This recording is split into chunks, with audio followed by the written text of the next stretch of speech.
Sin Límites es presentado por Tigo. En Tigo, el centro sos vos. Barcos y rodados. Te acompañamos en tu camino, hoy y siempre.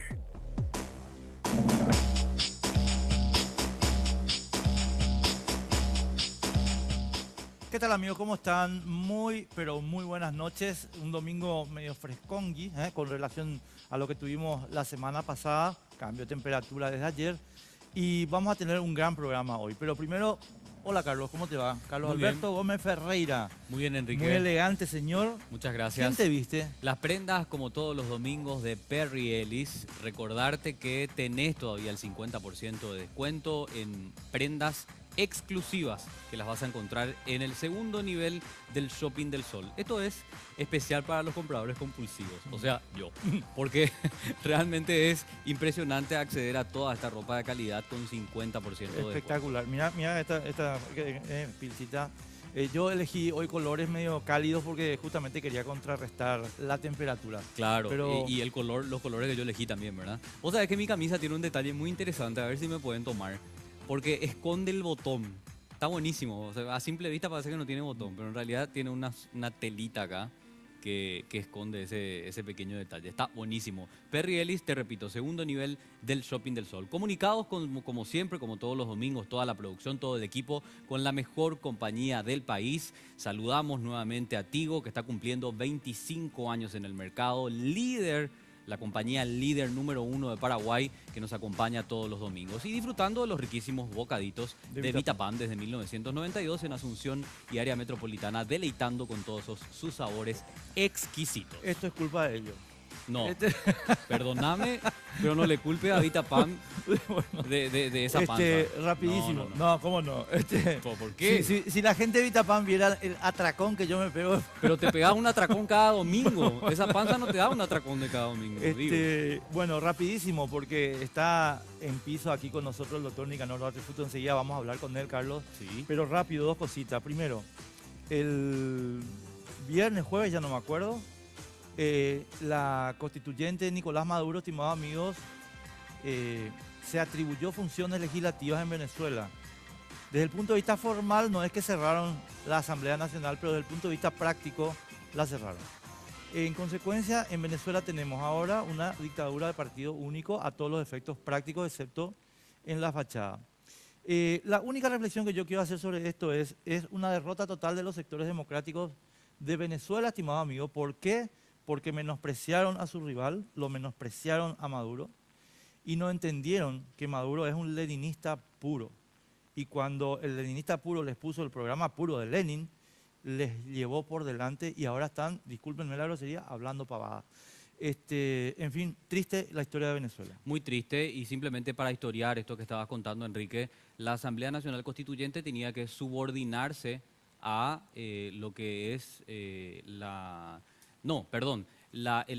Congreso venezolano. Claro, la Asamblea Nacional. La Asamblea Nacional tenía que subordinarse a lo que es la constituyente chavista, ¿verdad? La constituyente de Maduro.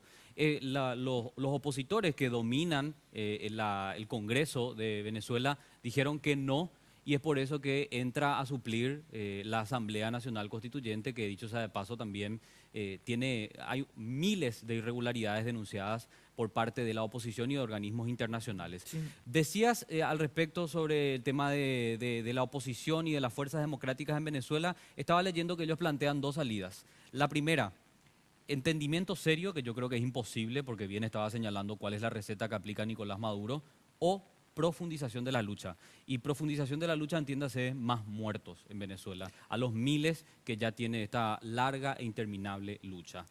Y la segunda cuestión, rapidísimo, esta semana arrancamos, estimados amigos, no es que arrancamos, al final de la semana vamos a tener una huelga docente, una de las más graves en los últimos años. No hay acuerdo entre el gobierno de Horacio Cartes y los gremios docentes, lo estuvimos hablando aquí la semana pasada. Los puntos que se expusieron en Sin Límites, Carlos, son los puntos en los que no hay acuerdo. Son los principales. Claro, los gremios docentes no aceptan que el gobierno discrimine a los docentes entre concursados y no concursados, y tampoco aceptan que las condiciones arranquen recién en 2018, dicen que tienen que ser en 2017. No hay acuerdo, así que tenemos huelga docente. Hay huelga docente, en principio 2 días, 24 y 25, pero esto podría ir prolongándose en el tiempo según los principales referentes. Así que mucha atención con eso también, porque vamos a tener un verdadero drama en la educación pública que ya está también muy lastimada. Bueno, nuestro primer tema de la noche yo creo que va a ser impresionante, va a tener una reacción muy positiva también en redes sociales, porque contamos con la presencia del expresidente de la República, Nicanor Duarte Frutos. Sí, señor. Nicanor, ¿qué tal? Bienvenido, gracias por estar con nosotros y por el aguante, por la larga introducción. No, estuve escuchando atentamente, muy buena introducción. Muchas gracias, Enrique. Muchas gracias, Carlos Alberto, por esta invitación, y hace rato que no hablamos. Hace rato que no hablamos, es verdad. Bueno, Nicanor, quiero empezar contigo. Con el videíto nos íbamos a empezar. Tenemos el video, ¿cómo vas a poner? Porque quiero mostrar, porque este video me va a dar pie para plantearte, a mi modo de ver, creo que Carlos comparte esto, la tónica de una campaña generada de una manera y de otra, y lo vamos a hablar enseguida. ¿Cómo se hace? Yo creo que de una manera muy creativa de plantear, porque Nicanor se enfrenta a nada más y nada menos que Horacio Cartes, que también quiere ser senador. Entonces, de una manera muy creativa plantean cuáles son los dos modelos que eventualmente se enfrentan con miras al 2018. El de Nicanor Duarte Frutos y el de Horacio Cartes. Atende este material.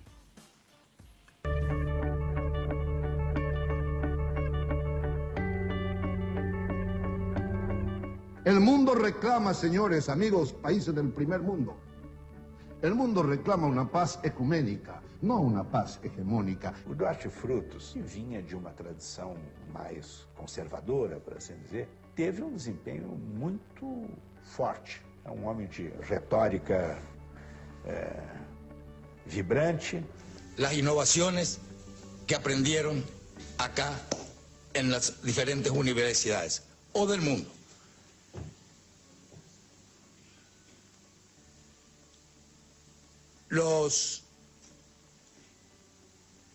Levántame un poquito. No puede haber país competitivo sin un pueblo educado. No hay solidaridad cuando se concentra la ciencia y la tecnología en los países más desarrollados y no se comparte esto que debe ser una riqueza universal.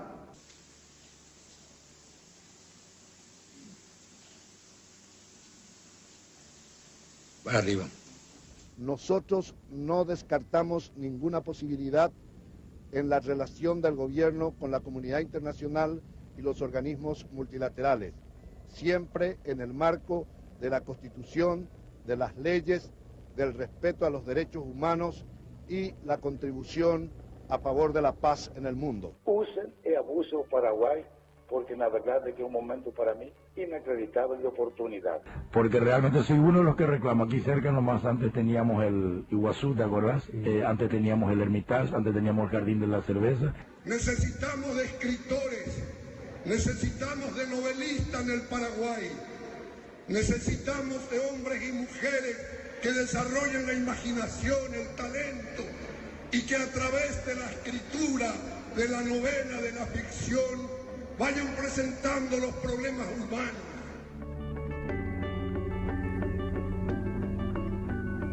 Bueno, un interesante material que está recorriendo redes sociales y que enfrenta dos modelos por candidaturas distintas, la de Nicanor Duarte Frutos y la del actual presidente de la República, Horacio Cartes. A simple vista podríamos decir que uno tiene capacidad oratoria y el otro no, pero yo podría agregar también que para tener capacidad oratoria no solo es manejar la técnica, sino tener también algo que decir. Algo que decir. En algunas ocasiones la gente ha dicho que Horacio Cartes sí tiene que decir muchas cosas, pero que se le enredan las ideas en la cabeza. Otros, sin embargo, dicen que en realidad no tiene absolutamente nada en la cabeza, nada interesante por lo menos que comunicar o de interés público o de interés general. Y es lo que propone este material para enfrentar, digamos, los dos modelos. Nicanor, yo disiento con que con que Cartes no tiene nada en la cabeza. Yo creo que nosotros estamos enfrentando un modelo autoritario y el hecho de que que Cartes no hable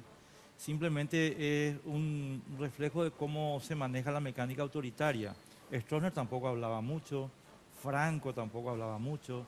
Es decir, los dictadores, los cuaces, digamos, son excepcionales en la regla, pero me preocupa que no haya ese entendimiento en la gente que está en el campo democrático, te estoy incluyendo totalmente, con respecto al desafío que es Horacio Cartes.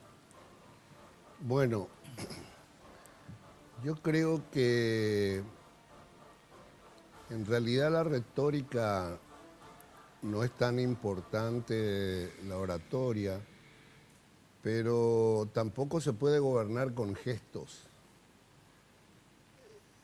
La articulación de un lenguaje es el instrumento fundamental para gobernar, para construir identidad, para construir un horizonte común. No se puede gobernar desde la mudez o desde la mímica, ¿verdad?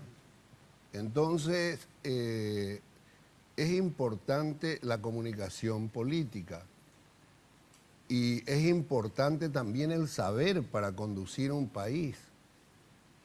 No se puede gestionar el Estado, establecer prioridades políticas, qué priorizamos, dónde invertimos, si el conductor carece de saber, carece de conocimiento básico. No se puede reducir la conducción de un país, de un Estado, a la mera gestión. La gestión sin saber, la gestión que no se funda sobre el conocimiento, la gestión que no se funda sobre jerarquía, sobre valores, sin la aldea global electrónica, sin un mundo conectado, sin una sociedad que cada día reclama más derechos, con una juventud más informada, que gobernar hoy con toda la dinámica social. Para mí el fracaso de Cartes es precisamente su vocación autoritaria, su desconocimiento de la dinámica de los tiempos, de los procesos socioculturales y su incapacidad de construir consenso porque él cree que es el patrón, pero Cartes no tiene la culpa. Su subjetividad, su historia personal está constituida por la lógica patrón-obrero. En todo caso, los colorados somos los responsables de haber modificado el estatuto y llevado a la presidencia a un hombre que termina confundiendo al Estado con su empresa, porque Estado y empresa no son equivalentes. Y cuando el poder económico, Enrique y Carlos, cuando el poder económico y el poder político se casan, se produce, decía Al Gore, no es que lo dijo Chávez ni Evo Morales, cuando el poder económico y el poder político se casan, se produce una relación incestuosa que va a terminar generando más pobreza, más corrupción y más concentración de la riqueza y de la renta en manos de las élites gobernantes. Y el Paraguay hoy vive bajo la conducción de un empresariado gobernante y sus técnicos absolutamente neoliberales que invocan credenciales académicas, pero que han fracasado rotundamente con toda la plata que tienen. ¿Por qué? Porque los indicadores nos dicen que en el Paraguay aumentó la pobreza, lamentablemente. Con un endeudamiento masivo, aumentó la pobreza. El Fondo Monetario Internacional, que es un poco el oráculo de Cartes y sus gerentes y sus técnicos, acaba de ratificar que en el 2017 y 2018 el desempleo va a aumentar y los indicadores sociales, las Naciones Unidas acaba de informarnos que Paraguay cayó 5 puntos en desarrollo humano. Entonces estamos ante un gobierno que ha fracasado en todos los frentes, lamentablemente, porque a mí me hubiera gustado que este gobierno tuviera éxito, porque un gobierno exitoso siempre va a significar un pueblo que vive con con más alivio, con más esperanza. Nicanor, tenemos que ir a la primera pausa de la noche y me gustaría que seas breve en esta cuestión que quiero plantearte. En el 2013 vos defendiste el gabinete técnico del presidente de la República. Leía una declaración tuya llegando al Palacio de Gobierno al momento de asunción del presidente, en ese entonces Horacio Cartes, y decías que él eligió este equipo para llegar y transformar el país y la manera de hacer política y la gestión de gobierno. ¿En qué momento crees que eso se rompe, de la idea a los hechos? No, todos creíamos que llegaba el momento del desplazamiento, de un manejo tradicional a cargo de líderes políticos y que la tecnocracia que Cartes acababa de consagrar como gabinete, creíamos y teníamos la esperanza que transformaría el estilo de gestión, realmente generaría más transparencia y mejor administración de los recursos. Pero muy pronto se ha percibido que la selección nacional de Cartes no llegó para transparentar, llegó para monopolizar la prebenda estatal. Desplazaron a los políticos y se quedaron ellos con esos cupos. Bueno, los políticos nunca monopolizaron la prebenda estatal, los negocios del Estado.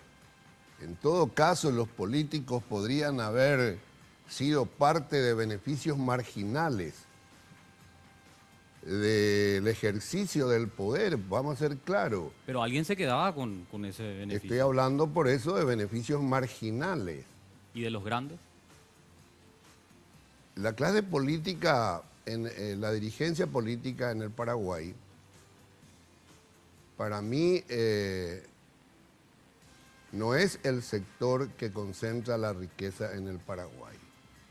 En el Paraguay los ricos, los que concentran los medios de producción, los que han amasado su grande fortuna justamente a remolque del Estado, no son los actores políticos. Yo una vez tuve una discusión con Cartes. Cartes me decía constantemente que los políticos destruyeron el Paraguay y que eran los sinvergüenza. Entonces una noche le pregunté a Cartes y le dije en presencia de los amigos que él le desafiaba a una apuesta. Y la apuesta consistía en que él me tire un político de gran fortuna en el Paraguay, dueño de grandes extensiones, de grandes grupos concentrados en la economía, de conglomerados mediáticos, de grandes cadenas de shopping, de bancos, de financiera, y que a un nombre de un político de gran fortuna en el Paraguay, yo le iba a dar 10 empresarios que amasaron su fortuna sobre el contrabando, la evasión, la piratería, las asignaciones graciosas a Stroessner de grandes extensiones de tierra. Y le pedí que empezáramos. Hasta ahora estás esperando. Está esperando hasta no, hasta ahora. Vos estás esperando que te dé la lista. Y ahí terminó la conversación. O sea, yo no estoy defendiendo la moralidad ni la ética de la dirigencia política, de todos sabemos en todos los estamentos. Vale. Pero los que se han aprovechado del Estado no han sido los actores políticos. ¿Quiénes son los portadores de las grandes fortunas en el Paraguay? El político que tenía plata y era dueño de grandes corporaciones era Blas N. Riquelme. Te iba a citar su caso. Sí. Pero después los propietarios de las grandes fortunas vienen de la época de Stroessner. Stroessner fue el responsable de la articulación de un empresariado cuya virtud siempre fue la capacidad evasora. Stroessner creó la burguesía paraguaya contrabandista, evasora y parásita. Y ese modelo, en cierta manera, no se ha diluido a lo largo de la historia, aunque tenemos empresarios hoy que desarrollan prácticas innovativas, incorporan tecnología, asumen responsabilidad social, pero el empresariado paraguayo es precapitalista. El empresariado paraguayo, para mí, no es capitalista. El capitalismo en su dimensión más desarrollada genera primero industrialización, genera valor agregado, incorpora tecnología, eleva la productividad, gana los mercados por su competitividad. El empresariado paraguayo, lo único que le preocupa es que el sistema tributario se mantenga así como está y que los impuestos tengan cada día mecanismos de deducción y que el Estado no cuente con ningún soporte redistributivo que nos permita construir la paz social a corto, mediano y largo plazo. El 20% de los más ricos del Paraguay, según Estadística y Censo, el último informe, se queda con el 60% del PIB. El 60% del Producto Interno Bruto se come 20% de los más ricos en el Paraguay.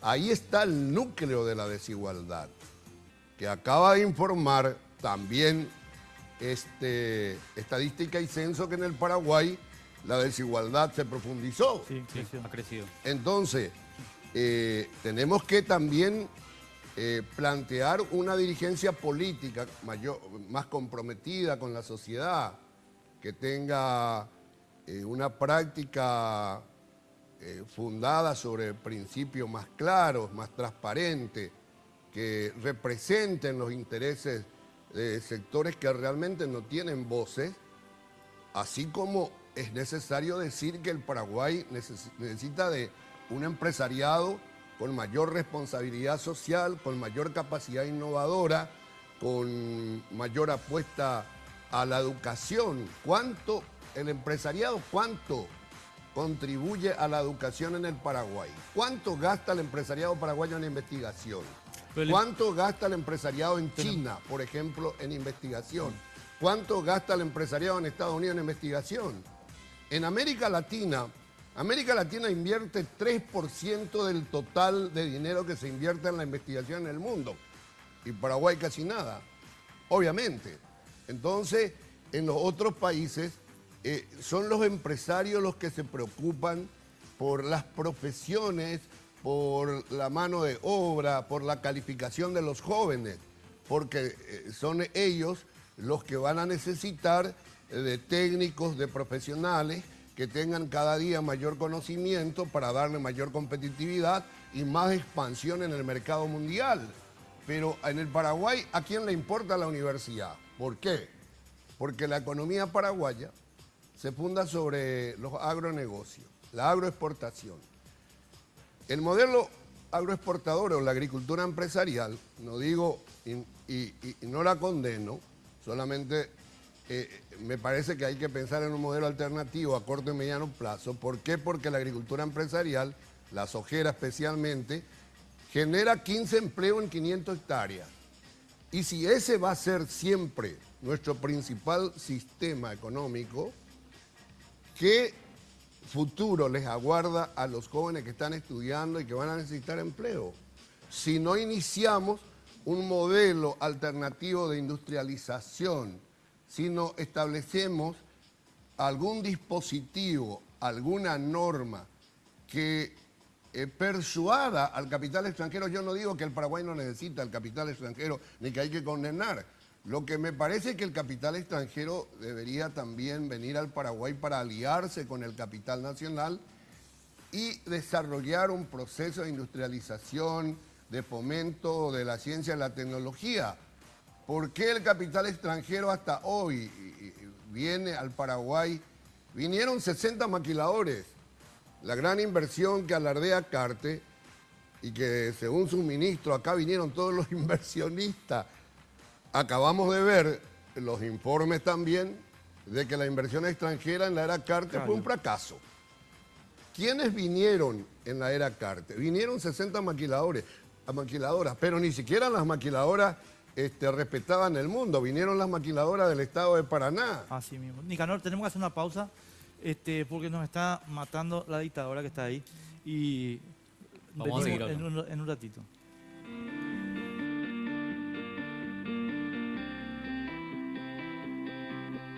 Cumplimos 25 años y lo celebramos corriendo. Se viene Tigo Ram 5K y 10K en la costanera de Asunción, el domingo 27 de agosto. Inscribite en www.tigo.com.py/Tigo Ram y llévate el exclusivo kit con la remera y auriculares de regalo. Gracias por estos 25 años contigo, porque en Tigo el centro sos vos.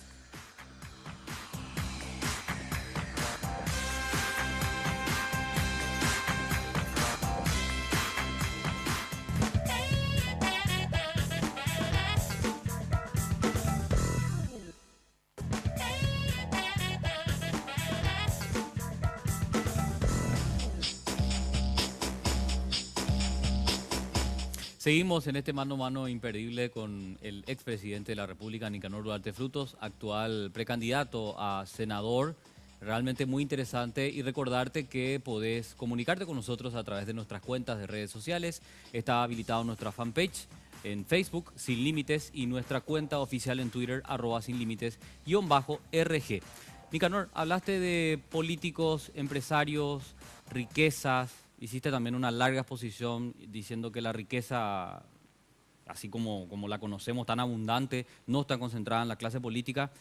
Y me das pie a preguntarte esto que se publicó de nuevo en la semana, sobre el origen de tu fortuna, de campesino a millonario. Y voy a citar lo que decía el diario ABC Color.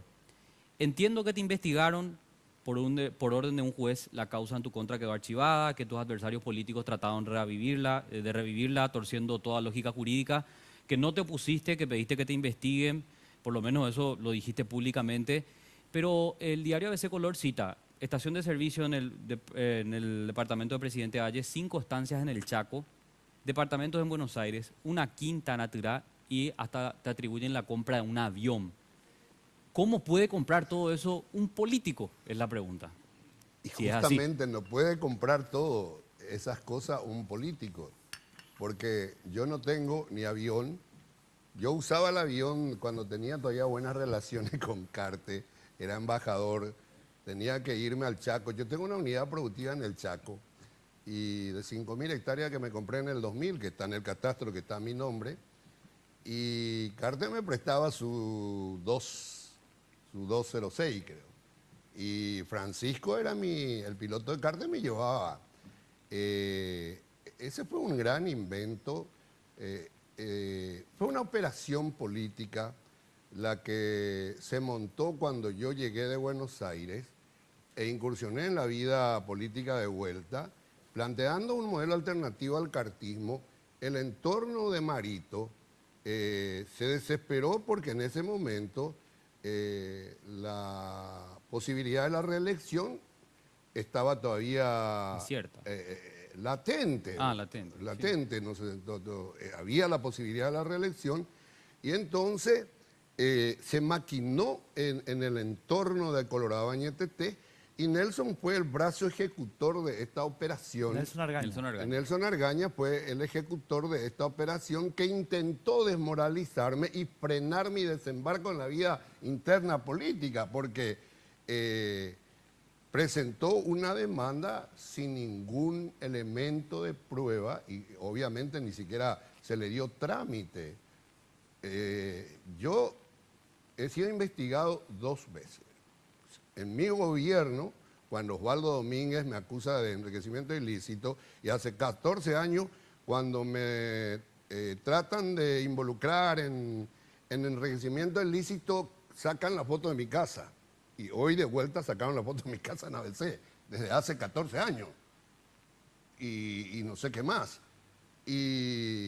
la quinta que dicen que yo tengo, la quinta de la familia de mi esposa. En esa quinta natural nació y vivió mucho tiempo mi suegro, que ya falleció.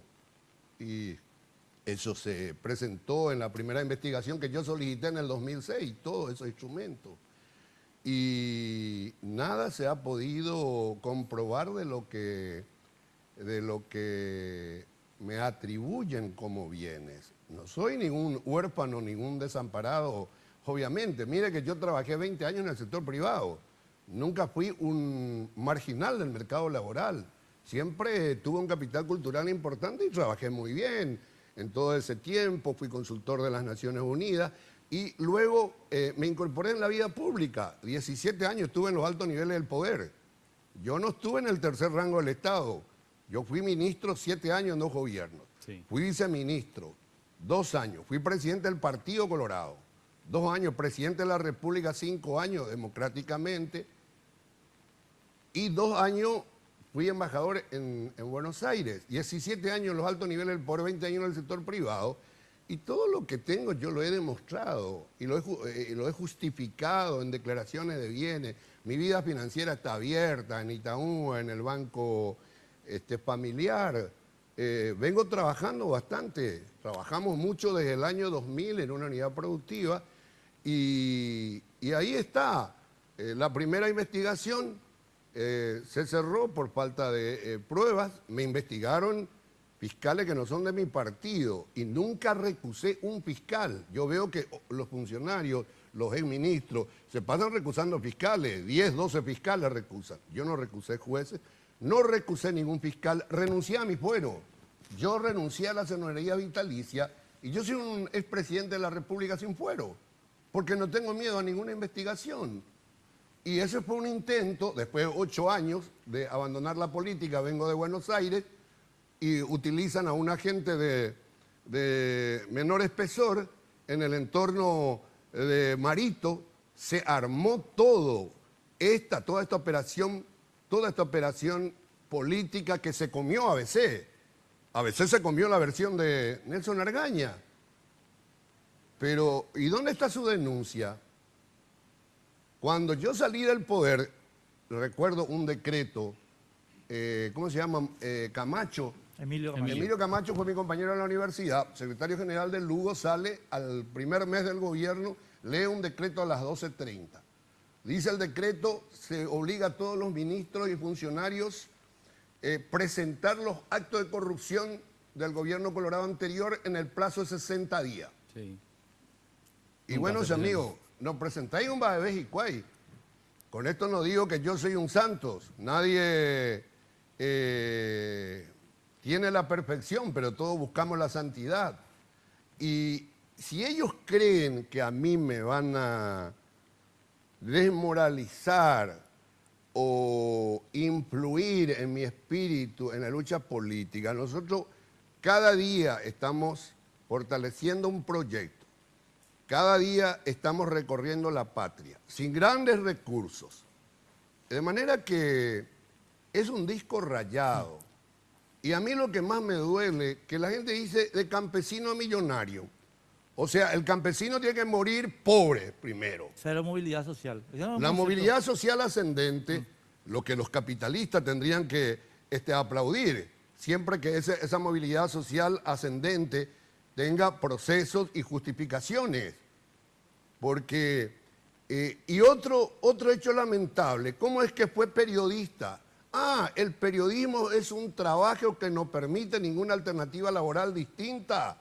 El periodismo es un trabajo subordinado, es un trabajo degradado que solo puede llevar a quien lo ejerce a la pobreza, es el concepto de a la exclusión social.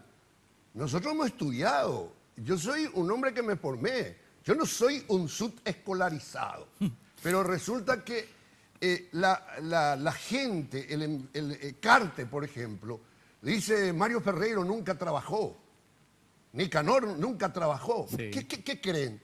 ¿Qué creen los pseudo empresarios paraguayos con respecto al concepto del trabajo? ¿Qué creen ellos? ¿Que el trabajo es una actividad muscular? que hay que trabajar en la mercancía o ser cambista y estar manejando plata sobre la rodilla en la calle. Eso es trabajo, solamente eso es trabajo. Eso es trabajo, pero también es trabajo la actividad muscular, la actividad intelectual, no solamente la actividad muscular. También es trabajo construir comunidad, trabajar para el Estado, trabajar para el desarrollo de una conciencia crítica, el mundo intelectual, el mundo material. Entonces, hay cosas que tenemos que seguir discutiendo en el Paraguay, pero nosotros estamos en la política y estos son los gajes que tenemos que sobrellevar. Sobre el punto, pero no para llover sobre el mojado, porque yo honestamente seguí las dos investigaciones y bueno, se quedaron donde se quedaron, ¿verdad? Pero me preocupa una consecuencia tal vez indeseada del tema. Cuando vos haces la crítica al entorno de Marito, y yo entiendo perfectamente lo de Nelson Argaña, porque Nelson no te perdona ni te va a perdonar nunca, creo yo. No le va a pasar la mano, ya digo. No, pero te voy a decir un momentito, Enrique. Sí. Mira, ahí no hubo ningún móvil sentimental porque supuestamente yo liberé a Oviedo. Ahí hubo operación política fundada sobre la necesidad de frenar la irrupción de Nicanor.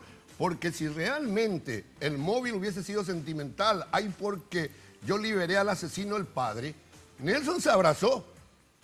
Nelson se abrazó públicamente con el hijo de quien él 1000 veces trató como asesino de su padre. De manera que en esa denuncia hubo malicia, maldad, operación mediática del entorno de Marito y probablemente él consintió.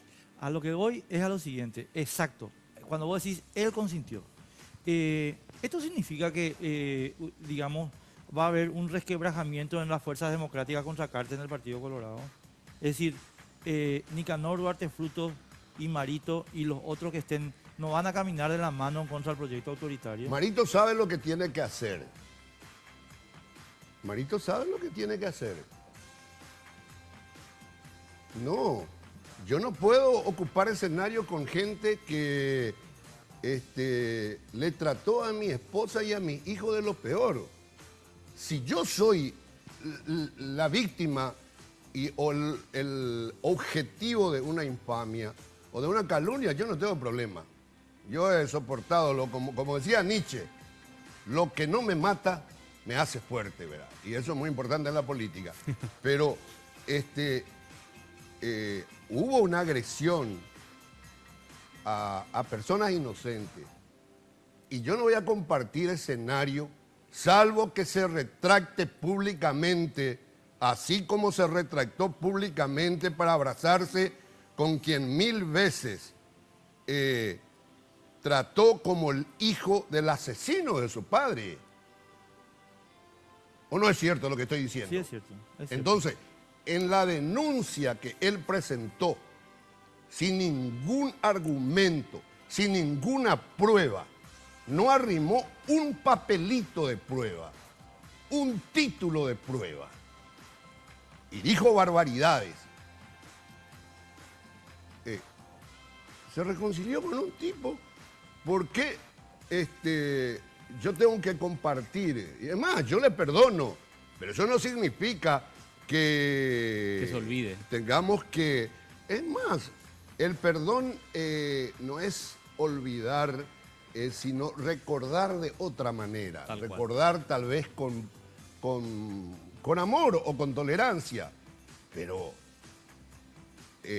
eso se montó en el comando de Colorado Añetete. O sino que salga a desmentir el líder de Añetete y explique. ¿Vos estás roto con Marito ahora? No. Yo no. No. Claro que no, se acaban de Es una cuestión. No, pues ya, por eso estoy preguntando. No, pero es una cuestión que hay que poner en claro. Hay que poner en claro. De lo contrario, la gente también tiene mucha expectativa. Mira, nosotros estamos haciendo un gran favor para que se consolide la candidatura de Marito. Primero, hemos renunciado a presentar una candidatura presidencial, teniendo hombres y mujeres con mayor calor popular y con mayor penetración probablemente que los candidatos hoy en pugna. Nosotros hemos renunciado porque queríamos con ese gesto contribuir a la consolidación de una chapa única en el sector opositor. Hablé mucho con Afara, trabajé mucho en ese campo, dialogando con Afara para que él decline su candidatura y se integre a Marito. Y también lo hemos logrado. Y segundo, decime, mi querido Enrique y Carlos, finalmente, ¿quién hace el discurso que trata de desmontar, de demoler el relato cartista? ¿Qué movimiento, qué líder, qué proyecto realmente plantea un relato distinto al modelo cartista? ¿Es Marito o Nicanor? Es Nicanor. Es Nicanor, Bueno, y es lo que le reclamamos a Marito. Sí, pero lo vamos a decir. Pero estamos haciendo entonces una gran contribución al proyecto. Tal cual. Pero si no, él no entiende que yo no puedo aceptar determinadas decisiones que tienen que ver con cuestiones inclusive que operan más allá de la política. Nosotros vamos a seguir trabajando, pero nosotros no vamos a hacer parte de los actos del movimiento INTT si no veo gestos políticos conforme a planteamiento que yo le he hecho personalmente a Marito. Correcto. Y que elija él. Claro. Tenemos que irnos a la pausa y estamos de vuelta en un ratitito,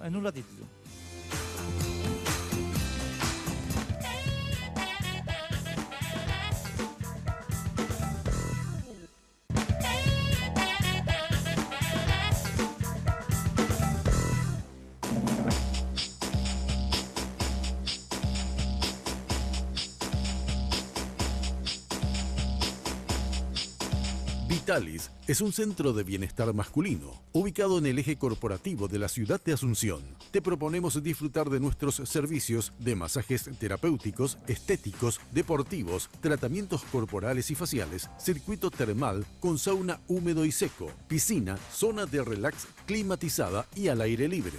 Horario de atención de lunes a sábados de 11 a 21 horas. Estamos en Sargento Martínez 289, casi Doctora Vente Aedo, a 3 cuadras del Club Centenario en el barrio Recoleta. Seguinos en las redes como Vitalis Center. Reserva tu turno al 0972 191 875.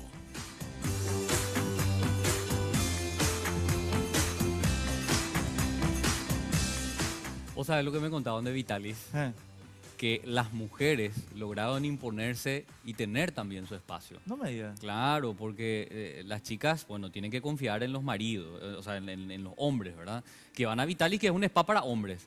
Entonces, los dueños de Vitalis tuvieron que armar también un espacio para que las chicas también puedan compartir y sea como esa previa de confianza para que después el hombre pueda ir tranquilo. Para que no te digan, ¿a dónde te fuiste al spa? Claro, y ahí dudes ya, ¿verdad? Te repito el número 0972-191-875 para hacer tus reservas. Bueno, ya entendimos un poco de esta interna con Mario Abdo. Yo creo que hay definiciones todavía importantes que se van a tener que hacer, como estaba explicando Nicanor, para que este frente anticartista no tenga ninguna grieta. Yo creo que ese es el principal objetivo, por lo menos mirando de afuera, porque como bien decías, leía declaraciones tuyas con Juana Fara, contigo, con Hugo Velázquez y otros actores importantes. No es imposible ganarle al cartismo internamente, que es la primera batalla, Nicanor, pero para eso no tiene que haber ni una grieta. Y para que no exista grieta depende del candidato a presidente. Si yo fuera el candidato a presidente, trataría de medir correctamente el peso específico de los actores para llegar a los acuerdos. Tal cual. Por eso es importante lo que señalabas. Santiago Peña, leí miles de calificaciones que hiciste al respecto a él. Ordenanza, simplemente una buena mercadería vendible. El candidato de la deuda, otra calificación también que hiciste con Santiago Peña, que dicho sea de paso nos va a acompañar en el siguiente bloque.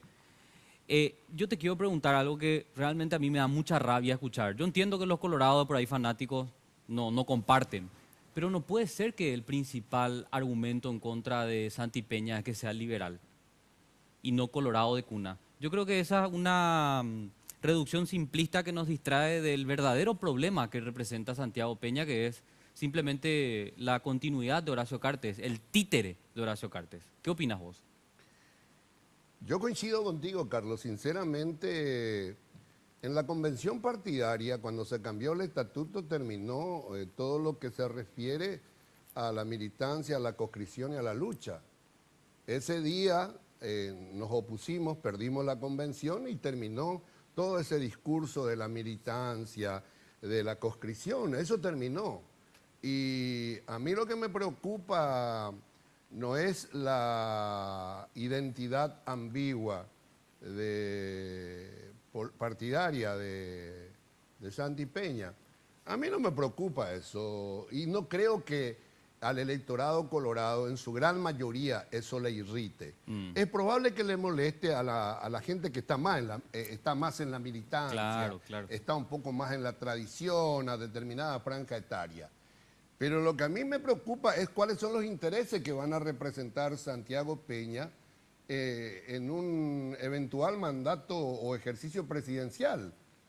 A mí lo que me llevaría a pensar y a poner en cuestión la candidatura de Peña es si realmente un hombre que no tiene autonomía política, que depende absolutamente de un agente empresarial poderoso, puede dirigir los destinos de un país conforme a las necesidades de una mayor justicia social, de una mejor distribución de la riqueza, de una política tributaria que tenemos que revisar. ¿Cuáles son los límites que tiene el candidato a presidente para actuar conforme a su conciencia, conforme a su saber? El de con la presidente en Bogotá, de con la cotan de la presidente de Catuya el Guatá un paso de en el permiso. Así mismo. La presidente era con autonomía hoy cuamba ese tepa o sea invejita la ñaneta. Pero alguien que actúa por reflejo, evidentemente que va a tener serios problemas. Eso es lo que yo cuestionaría, ¿verdad? Pero más allá veo que Santi Peña es un candidato que tiene ideas. Lamentablemente no sé si va a tener la capacidad política y la fuerza necesaria para que sus ideas puedan él materializar sin condicionamiento de sus patrones. ¿No fue como en el pasado cuando muchos dijeron que vos impusiste también la candidatura de Blanca Ovelar, salvando las distancias? Yo creo que Blanca es fabulosa, ¿verdad? No, que se quedó por el camino, es cierto, pero no es igual. Horacio Cartes hoy dedocráticamente eligiendo a Peña y vos en el pasado dedocráticamente eligiendo a la actual senadora. Siempre quise preguntarte eso. Por eso. No, primero yo soy un líder político. Yo soy el primer presidente de la transición que llegó construyendo desde la militancia la adhesión popular. Rodríguez fue un militar, Guasmosi fue un empresario, Cubas fue un empresario, Lugo un cura y Cartes de vuelta un empresario. El actor político que llega a la presidencia construyendo adhesión, sentido común, horizonte compartido y un sueño con la gente, somos nosotros. No hay comparación con Cartes. Yo soy un actor político, no soy un empresario exitoso, entre comillas, con una gran fortuna, ni tengo negocio con el Estado, ni nunca tuve, ni nunca empleé el Estado para la expansión de mis negocios. Pues primero, obviamente, yo no soy comerciante, ni soy empresario, soy un hombre formado en humanidades que eligió la política como una carrera, como un camino de servicio a la nación. Y estuve 17 años en los más altos niveles del poder, entonces no hay punto de comparación. Blanca era una profesional, era una militante afiliada del partido mucho tiempo, y bueno, siempre los presidentes eligen los candidatos acá y en cualquier parte. Bueno, yo coincido con la lectura que vos estás haciendo, pero y tenemos que cerrar y te digo una cosita nomás, quiero entender, Nicanor. A mí me preocupa mucho que Marito es, a ver, yo simpatizo con él, quiero que gane con toda mi alma. Lo digo públicamente siempre, yo no hago ninguna ocultación de mis preferencias sobre ese tema, pero me preocupa que, por eso empezamos con el video, Marito no está haciendo un discurso como el de tu video, no le está golpeando a Cartes donde Cartes es golpeable, porque mira que Cartes tiene muchos flancos, mira que Cartes está ofreciendo una cantidad de cosas para decirle usted es un inútil, señor, pero Marito no. Y me preocupa que esa timidez de repente ponga un poquito en riesgo sus posibilidades, ¿verdad? Te invito a que vote por la lista 5, entonces. La pues lista yo soy liberal. Liberal, pero en las nacionales. En las nacionales. Nosotros en el progresismo colorado creemos en la transversalidad. Yo creo que el coloradismo no puede encerrarse solamente en su gueto. El coloradismo tiene que abrirse a la sociedad, tiene que volver a construir acuerdos con sindicatos, movimientos sociales y pensar en una mayor transversalidad en el futuro. ¿Por qué no? Es mentira que el colorado es mejor amigo, el mejor amigo de un colorado es otro colorado. Eso es un discurso chronista, es un mito. El mejor amigo de un colorado puede ser un ciudadano que ama la libertad, la justicia, que quiere más educación. Lo que yo he visto a lo largo en esta mi vida política es que los colorados terminan siendo los peores enemigos de sus correligionarios. Entonces todo ese mito, esa cultura estronista, tenemos que enterrar. El otro distinto no es un enemigo, el otro distinto es un adversario con quien tenemos que construir la sociedad democrática, la república. Pero si nosotros pensamos que el otro distinto es un enemigo, como piensa Cartes, que el otro que piensa diferente, que vos sos una víctima, se te destituye, no se te permite trabajar porque pensás de una manera diferente, y esa es una sociedad totalitaria. 100%. Por eso te digo, no, y tenemos que irnos, pero Nicanor, contame, ¿te preocuparía que el discurso de Marito es tan tímido o no? Yo ya le hablé a Marito de estas cosas. Acá no es plantear un anticartismo, no es un anticartismo epidérmico. Mire, Cartes no me eligió presidente y yo estoy enojado. No, acá lo que hay que plantear es un modelo diferente al cartismo, modelo político, económico y social. Pero si yo lo que planteo es una simple variable del cartismo, quiero hacer mejor las cosas de Cartes, entonces yo estoy sosteniendo la política de endeudamiento, la política de empobrecimiento, de privilegios fiscales para el capital extranjero, de políticas impositivas que golpean a la clase media. Entonces yo estoy pensando que los sindicatos ya no sirven, que los campesinos son delincuentes. Si yo no planteo un modelo alternativo político, económico y social, pero si yo digo, mire, yo estoy de acuerdo con la alianza pública-privada, yo estoy de acuerdo con el endeudamiento y ni siquiera planteo la crítica al endeudamiento, porque un país puede endeudarse, pero por favor, endeudémonos para el desarrollo humano, para hospitales, para centros de investigación, para terapia, para hospitales, para colegios, universidades, no para hacer 3 viaductos y la ruta para los paveros. Nicanor, tenemos que irnos. Muchísimas gracias por estar con nosotros. Bueno, muchas gracias, muy amable. Espero que tengas éxito. Ojalá, Dios quiera. No te levantes, quédate ahí. Nosotros tenemos que ir a una pausa y a la vuelta, bueno, va a estar con nosotros Santiago Peña. Después de mucho intento, el precandidato por el Movimiento Honor Colorado a la presidencia de la República va a estar en un mano a mano. Espero que responda todos los temas. Así que ustedes se quedan del otro lado. Regresamos en un ratito.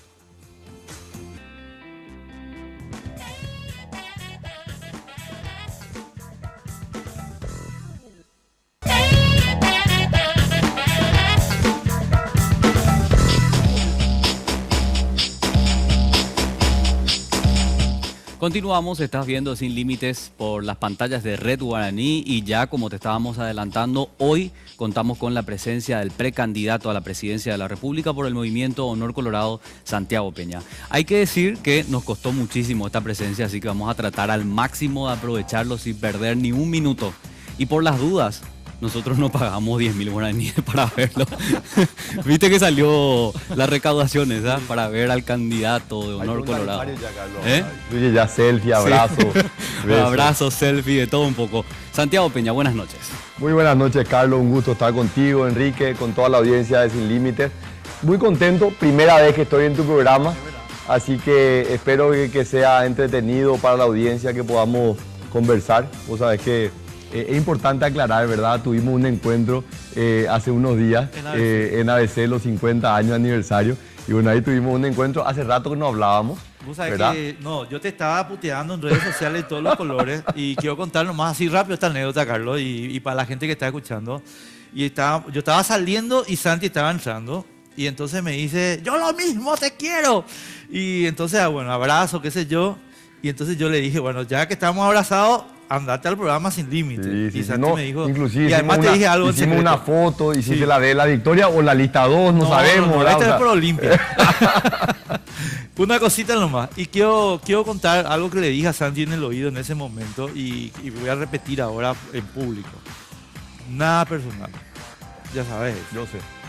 Cero personal, no es una cuestión personal, es una cuestión del país. Pero sí hay que decir pero que... Enrique, es muy importante porque para hacer memoria nomás, yo me acuerdo en enero, creo que fue, que me fui al programa en la radio y tuvimos también un programa, fue muy tenso, pero nos tratamos con mucho respeto y obviamente vos tenés tus posiciones, Carlos las de él, yo las mías. Y yo realmente respeto, ¿verdad? Yo creo que esto es importante que podamos contrastar. Imagínate si vamos a venir acá y vos vas a decir, Santi, todo lo que decís me gusta o todo lo que hace o lo que hace el gobierno. Y yo quiero adelantar nomás de que, más allá de las diferencias que tenemos, hay un respeto, ¿verdad?, hacia el trabajo profesional que hace vos, que hace Carlos. Y siempre dije, yo creo, Enrique, que vos sos de los periodistas mejor formados, con mayor conocimiento y mayor cultura, ¿verdad? Yo hace poco estaba haciendo memoria, vos te fuiste a cubrir inclusive la guerra en Irak, te fuiste como corresponsal. O sea, si hay alguien que tiene mundo en el periodismo acá en Paraguay, sos vos, así que yo eso respeto mucho. Y sabes que da gusto discutir contigo, realmente. Gracias. No, me está desarmando totalmente. Destacamos la presencia de Santiago porque en realidad, y esto es sin exagerar, ni mentir, ni faltar a la verdad, nos cuesta muchísimo traer a referentes del cartismo. Hay aparentemente una decisión política, yo no sé si es para no enojar a Horacio Cartes, de no participar de este espacio periodístico, porque de otros en este mismo canal sí participan. Entonces yo hacía la salvedad de que realmente nos costó muchísimo y ojalá que Santi no se acople, digamos, a esa idea de no hacer enojar al líder, ¿verdad? No, o sea, podemos tirar por tierra entonces esa hipótesis, ¿verdad? Y por lo menos contigo sí, por lo menos contigo sí. Carlos, ¿vos empezás o empiezo yo? Yo quiero iniciar con este tema de la huelga docente de Santiago, porque fuiste ministro de Hacienda, te tocó en su momento desactivar crisis similares. Y me preocupa un poco que no exista un acuerdo de cifras de lo que implicaría atender esta demanda que está planteando el sector docente por parte del gobierno y de los gremios. Estuvimos haciendo un amplio programa, no quiero repetir el tema, pero Hacienda dice que cumplir con lo que está demandando hoy el gremio docente que va a ir a huelga, los 9 gremios docentes, implicaría 450 millones de dólares. Sí. Los docentes agremiados desmintieron esa cifra y dijeron que llegar a ese monto en realidad significa cumplir con toda la ley. Claro. Y que ellos en realidad te están planteando otra cosa, 32% de aumento para 80.000 docentes, que en realidad requiere 172 millones de dólares. Y ahí es donde yo pregunto, ¿cómo es que no hay acuerdo en las cifras? ¿El gobierno está mintiendo para tratar de alertar a la población? ¿O qué es lo que pasa ahí? ¿Por qué no se puede atender? O sea que el número que vos mencionás, y podemos hacer una historia larga o una historia corta, ¿verdad? Porque yo la conozco, yo inclusive te cuento, me senté ya cuando la ex ministra Marta Lafuente estaba ya en discusión, inclusive con los estudiantes, porque había sido también un reclamo, cómo mejorar el nivel de la educación. Y sabemos que la mejora de la educación pasa necesariamente por un fortalecimiento del cuadro de los docentes. Nos sentamos, los números están ahí, los números son los que son los mismos más de 400 millones que habíamos dicho en febrero de este año cuando levantamos la huelga. Yo me senté con el ministro Riera durante horas. Yo creo que nunca antes en la historia un ministro de Hacienda, un ministro de Educación se sentaron tanto tiempo con todos los sindicatos, porque ahí están los 13 sindicatos del área de educación, están los directores, están los del personal administrativo, están los docentes. Entonces, una discusión bastante amplia con la información, está sobre la mesa y todos tienen la misma información.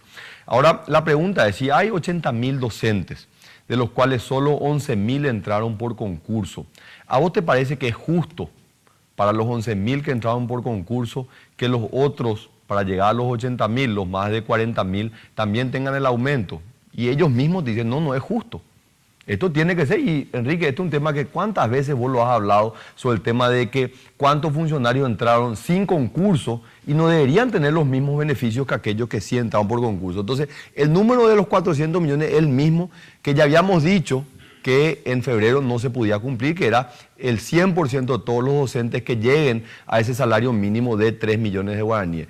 La ministra de Hacienda, y hubo un video que se publicó, creo que ayer o hoy, yo lo vi hoy, un video en donde la ministra de Hacienda y el ministro de Educación explican con los gráficos cuáles son los costos y cuál es el planteamiento que se ha hecho, que es un planteamiento serio, responsable, cumplible. Porque acá no pasa solamente de hacer una promesa, pasar el momento, porque sabemos que también hay intereses electorales. O sea, acá hay también dirigentes gremiales que son actores políticos claves.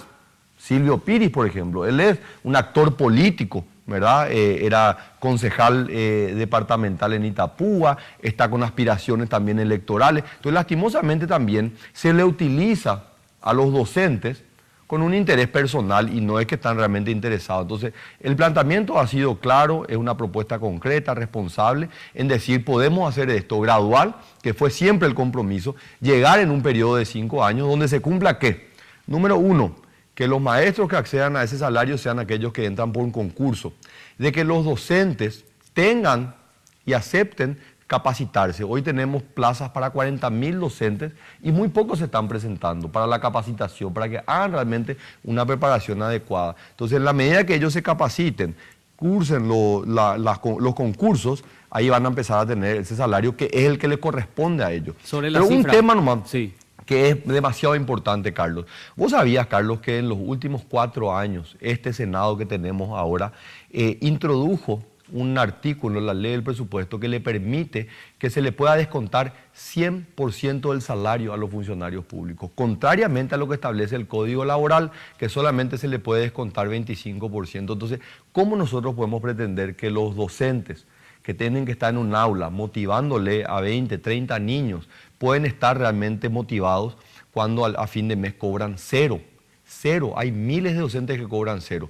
¿Y por qué se hizo esto? Y porque este era un negocio para unos pocos empresarios que daban créditos, muchos de estos a tasas usurarias, y hoy empezamos, esa realmente es la forma de cuidarle a los docentes. Sobre el punto de las cifras, porque aquí va la cuestión que te planteaba. Primero, los 450 millones de dólares que los gremios docentes no comparten, y segundo, ¿cuántos en realidad ingresaron ganando un concurso? 11.000. Vos dijiste 11.000, Sí. Sin embargo el propio gobierno habla que durante estos 4 años se concursaron 25.000 cargos. Ahora, la discusión con el gremio docente es, ¿se va a beneficiar solo a los 25.000 que participaron en este gobierno o a todos los que hicieron desde el ingreso de la ley? Todos los que entraron con concurso. Claro. El tema es que pero los en gremios este dicen que gobierno... son 75.000, no 11.000. No. A ver, yo creo que la gente del Ministerio de Educación o la misma ministra de Hacienda les puede pasar los datos exactos, pero la información que yo manejo puede que no sea el dato preciso, el número exacto, pero estamos hablando de 11.000 que entraron por concurso, la gran mayoría en estos 4 años. Los años anteriores entraron creo que 2.000 o 3.000 solo que entraron solamente con concurso. Para terminar este tema de educación, porque yo sé que Enrique ya me va a querer cambiar de tema, también reclamaron los docentes, algo que a mí me parece que el gobierno necesita responder. Del 2014 al 2018, según el Plan Estratégico de Educación diseñado por este gobierno, se iba a llegar al 6.4% de Producto Interno Bruto invertido en educación, partiendo del 3.9%. Eso es lo que dice el eje estratégico de gobierno. Hoy estamos en 3.7, porque hay que recordar que ese incremento que en principio se hablaba para el 2017 quedó en la nada con el dato que vos estás hablando es el presupuesto del Ministerio de Educación. Exacto. Y el objetivo es la inversión en educación. Ahí tenés que sumarle también la Universidad Nacional, todo lo que es la educación. Estamos hablando cerca del 5%. Esa referencia internacional de llegar al 6%, esa es la inversión en educación en general, primaria, secundaria y terciaria. Ahora yo te hago la siguiente pregunta, Carlos. Si yo te digo mañana, hagamos de cuenta que vos sos ministro de Educación, y yo te digo, vos tenés hoy un presupuesto de 1.000 millones de dólares. A partir del próximo año vos tenés 2.000 millones de dólares. ¿Vos me podés asegurar que la educación va a mejorar en Paraguay?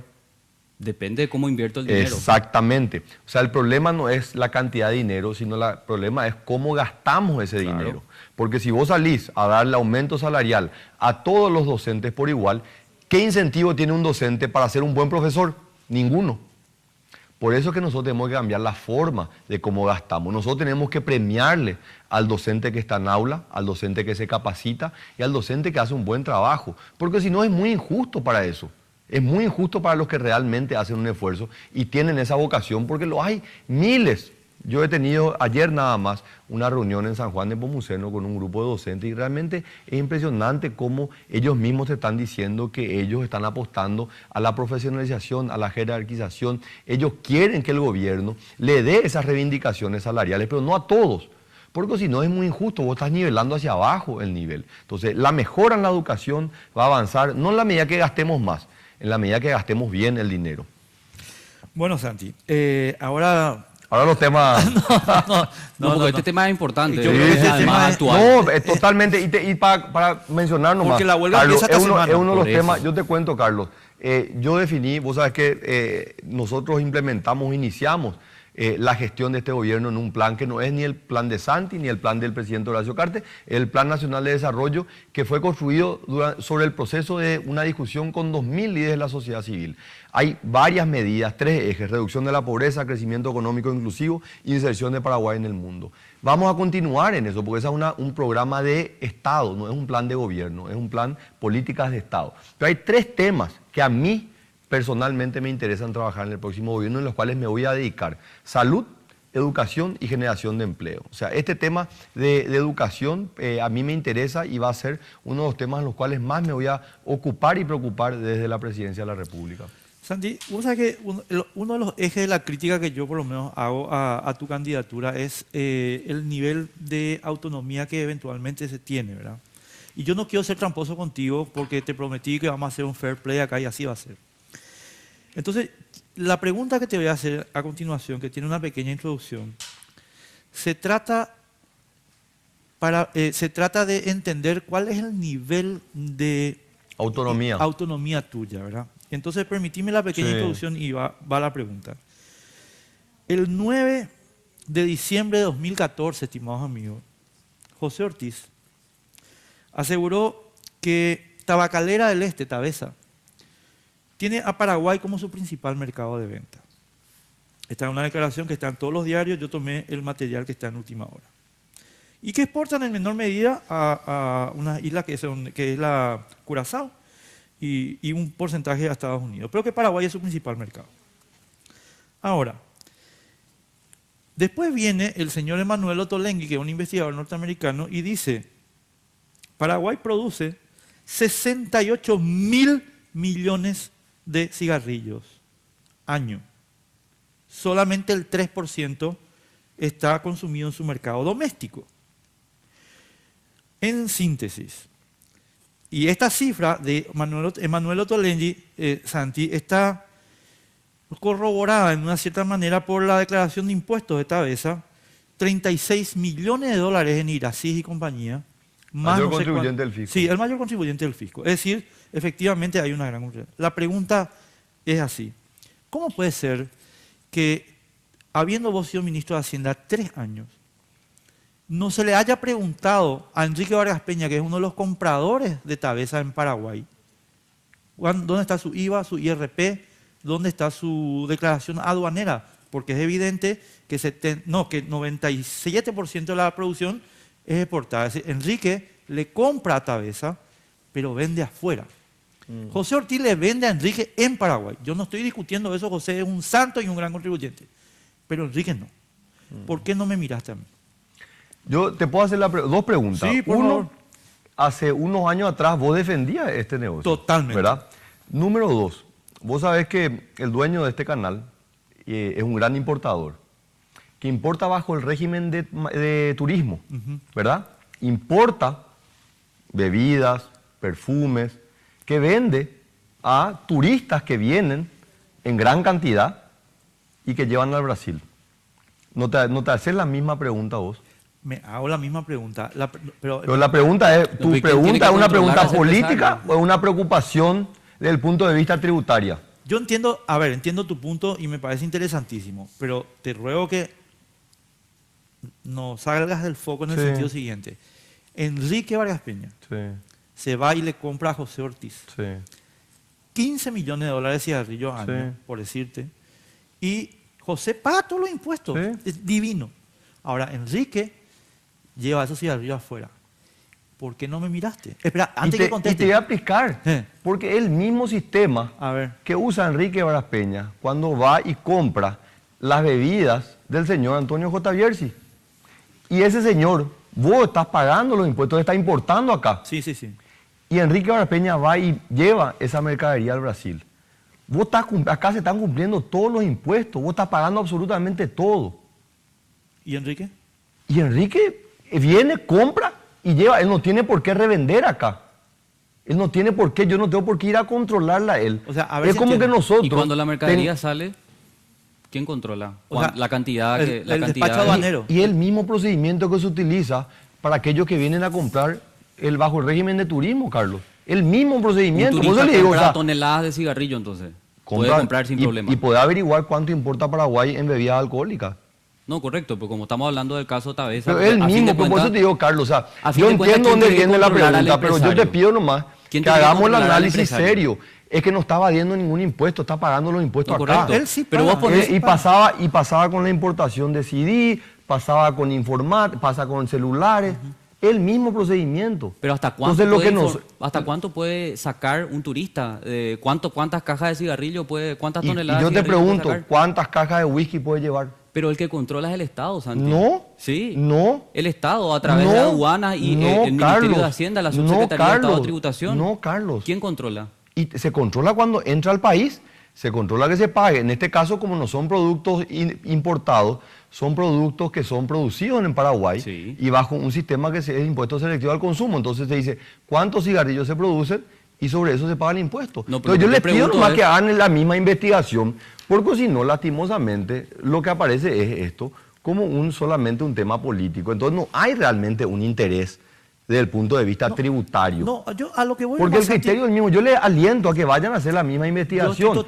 ¿Cuántos litros se importa de whisky? ¿Cuántos perfumes se importa y cuántos se venden en Paraguay? Estamos de acuerdo. Pero si hay una regularidad en eso, lo que ¿regularidad de qué, Carlos? No, cualquier tipo de irregularidad. Pues voy a poner el ejemplo como que... Es que no hay irregularidad. Es que no hay irregularidad. Yo te estoy dando el ejemplo nomás, o sea, para que vos veas. A ver si entiendo. Sí. O sea, Enrique viene por el régimen de turismo y lleva, y punto. Y por ese régimen de turismo no hay límite para llevar mercadería. No, o sea, no hay límite para vender. Después ya tiene que verse con Brasil, a ver si Brasil le deja que entre un camión con botellas de whisky. No, ¿verdad? acá no hay límite. Acá no hay límite. Esa es mi posición, porque me acabas de recordar que yo... Por eso le digo, pero es importante esto, Enrique, porque si no, la gente cree, no se está evadiendo un impuesto, acá no se está evadiendo ni un impuesto. Y es más, y pueden mirar, porque son datos públicos. O sea, en la industria del tabaco, que genera mano de obra y hay gente trabajando. La industria del tabaco, entonces, es importante, pero sin embargo hay otras industrias que son de importación, que traen acá, bajo el régimen de turismo, para después vender en el Brasil. Y ahí nadie mire, a eso no se mira. No, pero yo le pido la misma objetividad, porque si no, ¿sabes que Enrique parece que... Y yo te voy a decir, yo estoy seguro que vos no sos una persona que te van a bajar la línea. Ni acá, ni en ningún canal. Es correcto. Entonces, pero por eso te digo, pero hacer la investigación también. ¿Qué pasa con esos rubros? Te pido por favor, ni un problema. Y prometo volver acá y vamos a hablar y debatir sobre eso. El punto nomás, nosotros defendemos la industria del tabaco, no es esa la cuestión. Es simplemente saber si los vendedores del cigarrillo están controlados. Porque nosotros le preguntamos con Carlos. Por supuesto, claro que están controlados. Te voy a contar lo que nos dijo. Le preguntamos a Marta González, ¿vos te acordás? Estábamos todavía en la radio. La lista de los compradores. Marta, ¿puedes darnos la lista de los compradores? ¿Y sabes lo que nos dijo? Es confidencial. Es secreto, según la ley. Y la ley establece el secreto de las actuaciones. No sabemos entonces quiénes son los que compran. Así como no sabemos quién compra CD, whisky, tampoco sabemos lo que... eso, pero hagan la misma pregunta. A ver, el dueño de este canal, ¿a quién le vende todos los productos? Entonces ahí yo voy a entender, ¿sabes? Que no, realmente Carlos y Enrique tienen un interés genuino de saber esto. Porque si no, si ustedes lo hacen así, solamente mirando esto, es simplemente un tema político, ¿verdad? Entonces no es periodístico. Pero por eso digo, no es serio, Carlos, no es serio. Pero ¿por qué va a ser un tema político si es un tema... Porque o si no, Carlos, interés? La gente que está atrás de la cámara creen que ustedes están enojados con el señor Horacio Cartes, porque yo les pido que hagan la misma investigación y las mismas preguntas del dueño de este canal, que es uno de los principales, si no el principal importador bajo el régimen de turismo. Ahora, pero si yo no hago esa pregunta, no puedo hacerte la pregunta. No, claro, me podés hacer la pregunta, pero yo también te hago la pregunta a vos. No, pero tendrías que responderme, ¿sí No, o y no, yo te ¿verdad? pregunto, no hay límite. No hay Se límite. está pagando todos los impuestos en Paraguay. Ahora, ¿y qué porque es un decís impuesto con- que se paga, Sí, es un impuesto selectivo al consumo. Correcto. Desde el momento que se produce, se paga el impuesto. sí, No tiene impuesto al valor agregado, ¿verdad? entiendo. Ahora, ¿qué decís de esta publicación que hace el presidente de la Fundación de Defensa de la Democracia? Ya lo Ottolenghi. citaba Enrique Yo Ottolenghi. te cuento, Y quiero porque citarte- Ottolenghi volvió a sacar un informe después y dijo que él en ningún momento... Sí, cuando le Sí, preguntó digo, al gobierno. ¿es cierto? Lo del terrorismo. Ok. Eso Sí, es verdad. Sí, sí, pero sí. yo quiero plantearte lo siguiente.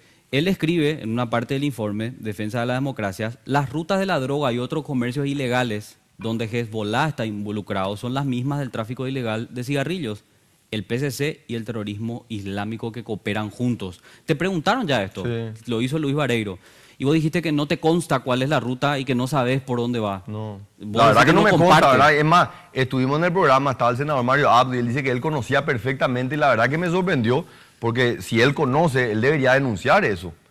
Entonces, Carlos, es poco serio, honestamente, ¿verdad? Porque es poco serio que el senador Mario Abdo ahora nomás se enteró de esto, porque él era un gran aliado del presidente Horacio Cartes, hasta que él no fue el candidato a presidente del partido. No, pero ese es un ejemplo simplista, Pero- Santi, porque pero la verdad yo te es, puedo citar el Carlos. ejemplo de Lilian Samaniego, que le trataba de contrabandista Sí, a Cartes. Sí. ¿Eh? No es el único. Pipo Alfonso, uno de los principales Pero yo te defensores digo, de pero yo te digo, HC, si hoy estamos que hablando, antes lo trataba de pero, Carlos, si hoy contrabandista, de estamos bandido. hablando, Carlos, si hoy no estamos puede ser ese el hablando ejemplo. de la ruta, que esto, que todos sabemos, y pero Ana, ¿por qué nadie hace la denuncia?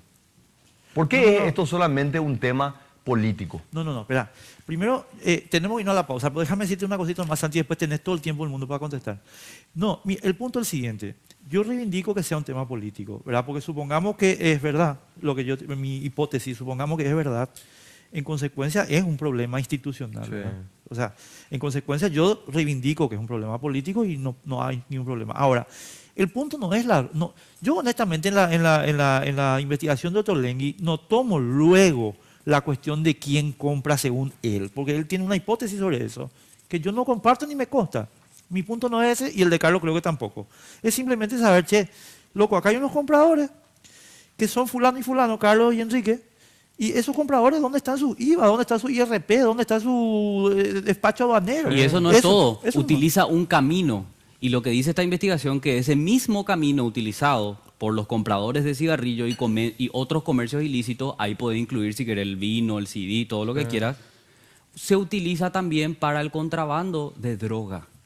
Y ese es el problema. Y yo no entiendo por qué hasta ahora Que se nadie investigue. seriamente Pero que se investigue, se porque yo lo que se digo sentó nomás a es, analizar. Enrique, el negocio, o sea, la producción de tabaco en el Paraguay. Yo apoyo 100%. ¿Cuántos años tiene? 100% yo ¿Pero apoyo. cuántos años Pero es que tiene? eso nadie Y no discute. sé, 30 años, 40. O sea, ¿por qué esto hoy sale al tapete a nivel nacional cuando el presidente Horacio Cartes? Te explico por qué. ¿Por qué? Porque Horacio, y esto me lo dijo él a mí al aire, ¿verdad? Porque Horacio está ganando 50 millones, ganando renta líquida.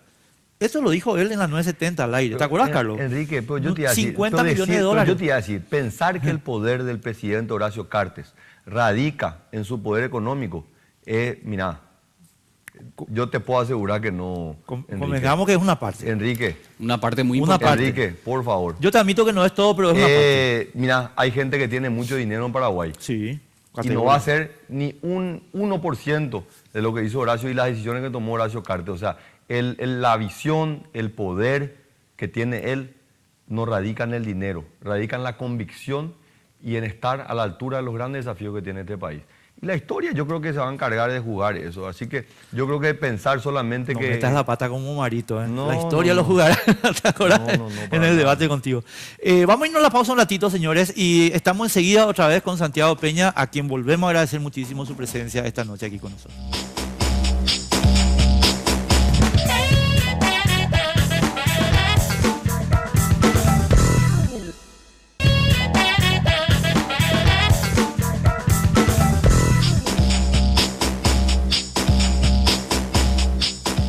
Continuamos, estás viendo Sin Límites por las pantallas de Red Guaraní y rápido te recuerdo que vos también podés formar parte del debate a través de nuestras cuentas de redes sociales. Nuestra fanpage en Facebook Sin Límites y nuestra cuenta oficial en Twitter @sinlímites_RG.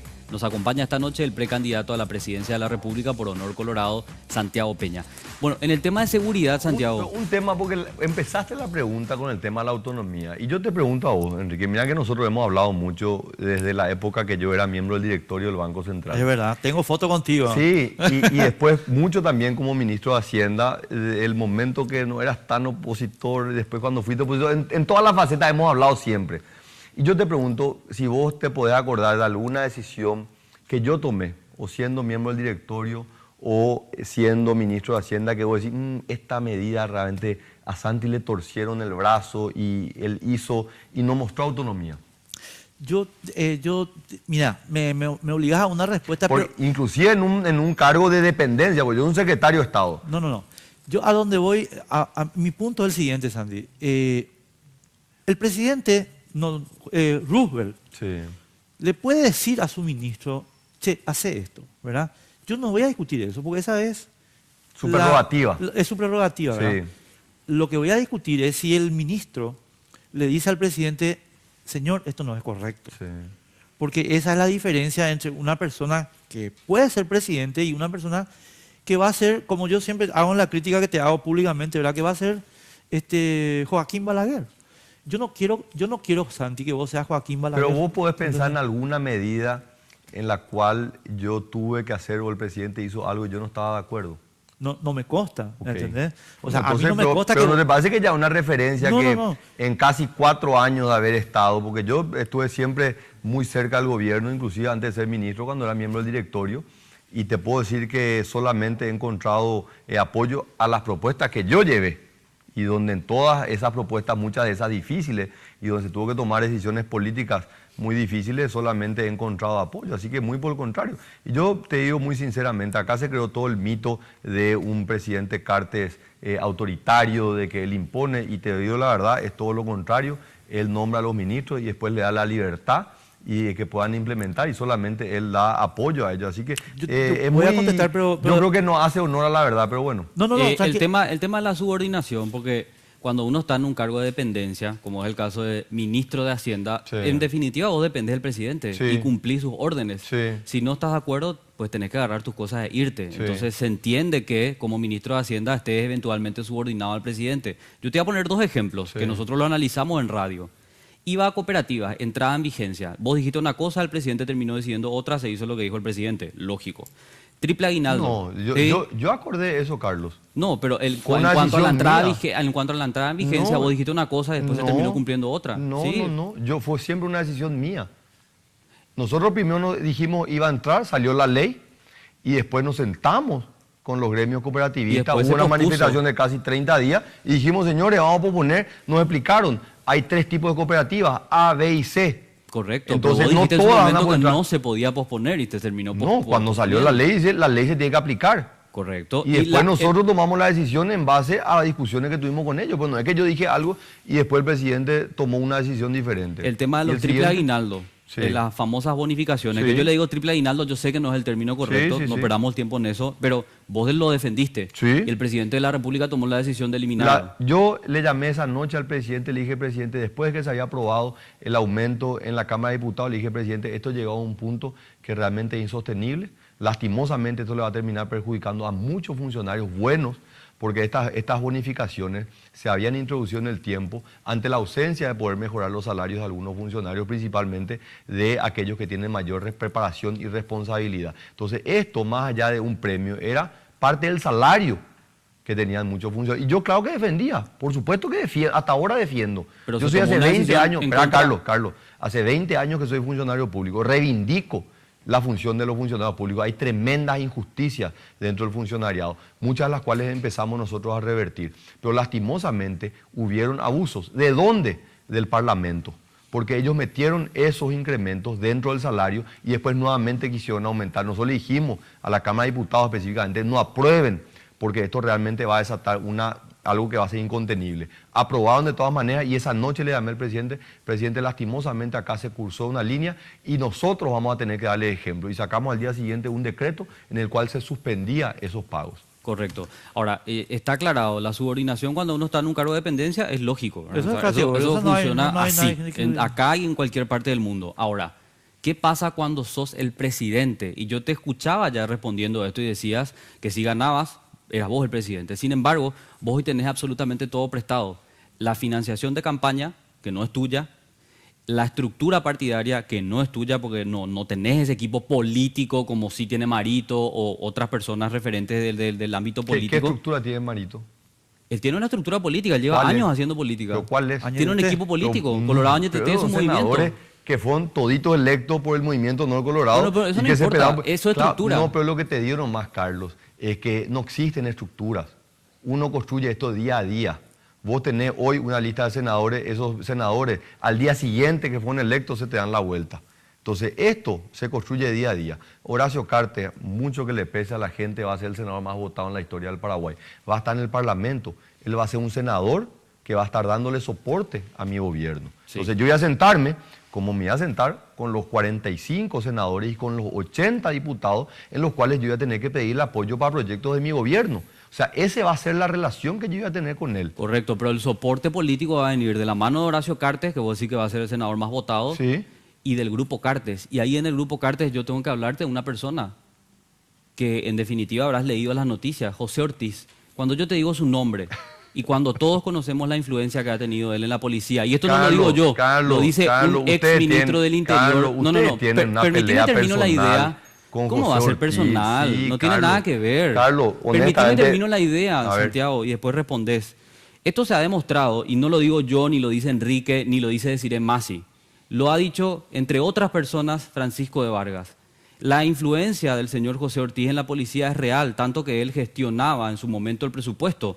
Hoy, por toda la información que se ha filtrado en los medios de comunicación... No gestionaba absolutamente nada, el presupuesto me sentaba yo, hablaba con el ministro del Interior y hablaba con el comandante. Pero, Carlos, son leyendas urbanas que crean ustedes... No, son ninguna leyenda urbana. Una pelea personal que ustedes tienen de su actividad comercial privada. No tiene nada que ver con una pelea personal, Santiago. Se filtró las comunicaciones que te estoy diciendo yo que era el ministro de Hacienda y que yo negociaba el presupuesto con ellos. Bueno, ¿y qué decís con las llamadas que le hacía José Ortiz al comandante de la policía? ¿Te parece normal? Y él aclaró que él tiene una relación de 10 años, que por supuesto que estaba preocupado, como estaba preocupado yo también esa noche. Imagínate que yo estaba con 2.500 delegados internacionales en la Asamblea del BID. ¿Y cómo no íbamos a estar preocupados? Por supuesto que estábamos cientos de paraguayos que estamos cerca del gobierno, estábamos preocupados por eso, Carlos. Y yo también hice llamadas porque estaba preocupado. Y no por eso quiere decir que yo di la orden para que se entre a un partido político. Hay que tratar estos temas con seriedad. Si hay un tema personal, si ustedes tienen una antipatía hacia José Ortiz por la relación privada que ustedes tenían,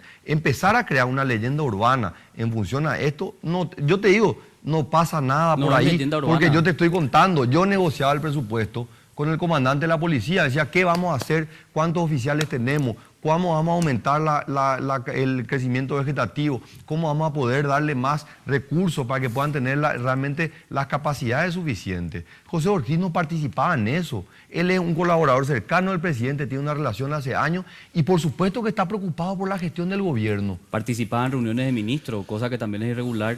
Un civil participando en reunión de ministros. ¿Te parece correcto eso? ¿Me permitís? No, Santi, en Cara Cruz, una vez estábamos en la entrevista y yo te dije, no le vayan a dar más tanta bola a José Ortiz. Y me dijiste, ¿te acordás? Y me dijiste, él es un asesor nomás, ¿te acordás? Sí, no es ningún asesor. No, a lo que voy a lo siguiente. El problema, Santi, es que la figura de José Ortiz, yo te aviso que no simpatizo con José. José, no simpatizo con. ¿Y qué tiene que ver? Pero no es de ahora. Y por eso estoy mencionando la anécdota con Santi, porque cuando estábamos en el grupo Cartes, yo ya le dije, él es testigo, a él le dije, no le vayan a volar a este tipo. Así mismo fue, en Cara Cruz.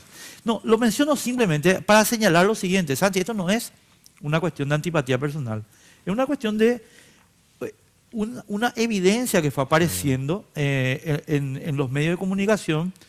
El tema del cruce de llamadas, pero no solo el tema del cruce de llamadas, la geolocalización, la declaración de Francisco de Vargas que te mencionó, etcétera, etcétera. Es decir, a mí lo que yo necesito que vos definas acá para saber si yo puedo confiar en Santiago Peña para ser presidente es si vos le vas a decir, perdón por la grosería, pero quiero ser bien grosero, bien práctico. José, déjame de joder. Eso es lo que yo quiero saber. Enrique, en 2 años y medio siendo ministro de Hacienda, nunca tuve absolutamente ningún problema porque nunca me vino con ningún planteamiento. Es gente que solamente ha visto cómo puede colaborar, cómo puede ayudar. jamás ha venido con algún planteamiento. Por eso le digo honestamente, creo que hemos gastado 40 minutos de un programa donde está la gente para hablar de José Ortiz. La gente no quiere saber de José Ortiz. No es José Ortiz. Ortiz. Yo creo que usted tiene un tema personal con él, No, pero que no es relevante. Vos vas a gobernar, Santiago, si ganás. Y la pregunta es a quién vas a responder. Carlos, no tiene nada que ver con que a mí me caiga Carlos, yo José tengo una Ortiz. historia, Carlos, yo tengo una historia de vida pública. Hace 20 años soy funcionario público. Pero hoy estás compartiendo mesa con el grupo Cartes. Y yo te estoy contando, hace 2 años y medio, asumí ya casi 3 años como ministro de Hacienda, y yo te pido que por favor veas una decisión que yo tomé siendo ministro de Hacienda que no fue en los intereses de la República del Paraguay.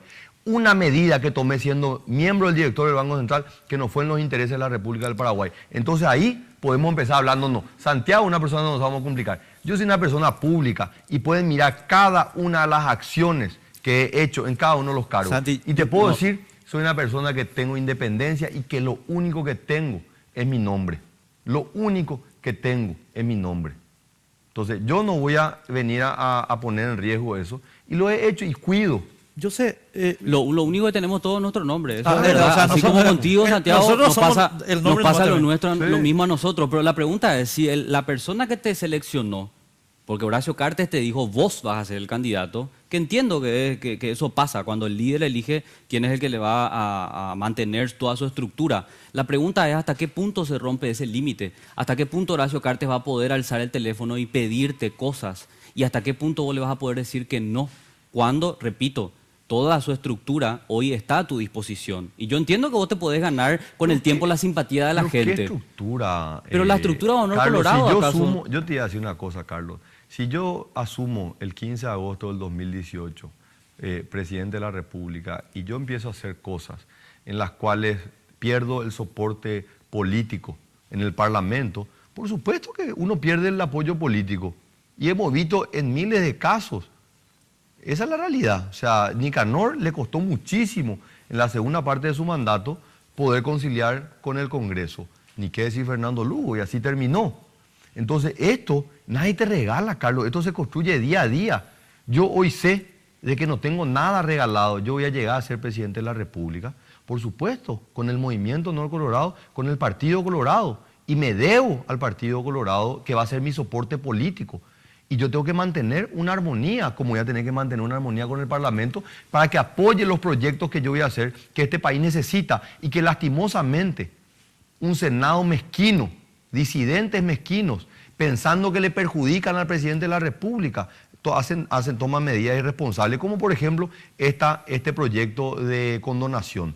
Esa es una medida irresponsable, rifar el dinero de la gente. Pero fueron los aliados de ¿Por Horacio. qué? No, ¿qué aliados de Horacio? Fernando ¿Quién Lugo firmó y la ley? Layano. Pues ellos son responsables de sus actos. Pero son aliados de Horacio, Santi.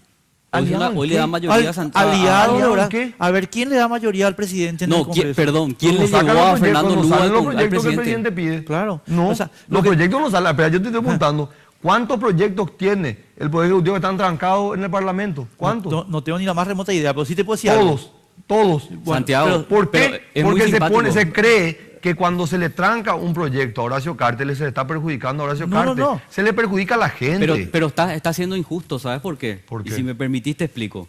Resulta que los disidentes, Desiree Masi, Efraín Alegre, entre otros, son los responsables de este proyecto de ley, Sí. de esta ley. Te olvidás de los aliados del presidente y no me vayas a decir que aliados, porque Fernando Lugo hoy es presidente del Senado porque salió al cartismo y Sí. eso no lo podemos negar. Sí. Entonces, los que firmaron ese proyecto de ley que vos llamás irresponsable, que yo coincido contigo, fue Sí. irresponsable, 100% coincidencia. ¿eh? fueron los aliados del presidente. Entonces, Claro. qué simpático. Desiree Masi es la mayor irresponsable del país. ¿Y los aliados del presidente? Fernando Lugo, Fernando Silva Facetti. Y ellos tienen Oviedo que responder Mato. por sus actos. No, pero ahora en 17 de diciembre la gente va a tener que ir a votar. Te pido una Fíjate. calificación y nos vamos a la pausa. Fernando Lugo, Fernando Silva Facetti y Oviedo Mato, que Mato también solo no firmó. son muy irresponsables. Y ellos tienen que rendir cuenta por lo que hicieron. Ese proyecto fue irresponsable. Y 100%. Todos los que votaron son irresponsables. Todos los que Siempre, votaron. yo estoy de acuerdo Claro. contigo. Ese es un proyecto de Sencillo. porquería. Pero el vos no resto podés está decir, no, porque en un proyecto acompañado en el Ejecutivo y en otro no, no, pero en este ya acompañado. Santi, no. lo que vos te Estos son estás proyectos olvidando por de proyecto. contar, lo que vos te estás olvidando de contar, y no sé por qué lo omitís, es que cuando votaron por Fernando Lugo, el Frente Guazú tenía una agenda. Cuando los cartistas votaron por Fernando Lugo. ¿Y qué pasó con el proyecto de impuesto a la aportación? El Frente Guazú tenía una agenda. Carlos, yo te pregunto, y en esa agenda estaba la condonación de deudas. Entonces cuéntenle eso a la gente. ¿Y qué pasó? Cuéntenle eso a la gente. De la aprobación. ¿Y qué dijo el presidente? Apenas se aprobó en general, salió una conferencia de prensa de la ministra de Hacienda y dijo nosotros estamos listos para vetar. Sí. Y yo sabes que a Horacio no le creo tanto muchas cosas, porque después puede pero pasar... eso es una cuestión personal. Pero ¿sabes por qué? Porque después puede pasar que en ese tema se revierta el veto, porque Horacio depende de Fernando Lugo para tener mayoría en el Senado. Tenemos que irnos a la pausa, sí o sí. Pausa. Sí, métele.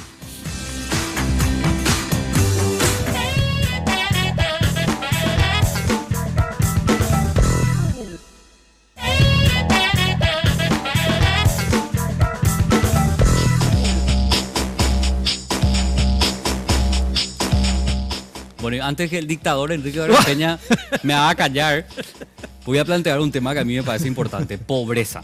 Y tantas cosas ya hemos escuchado sobre la pobreza, aumentó o no en este gobierno.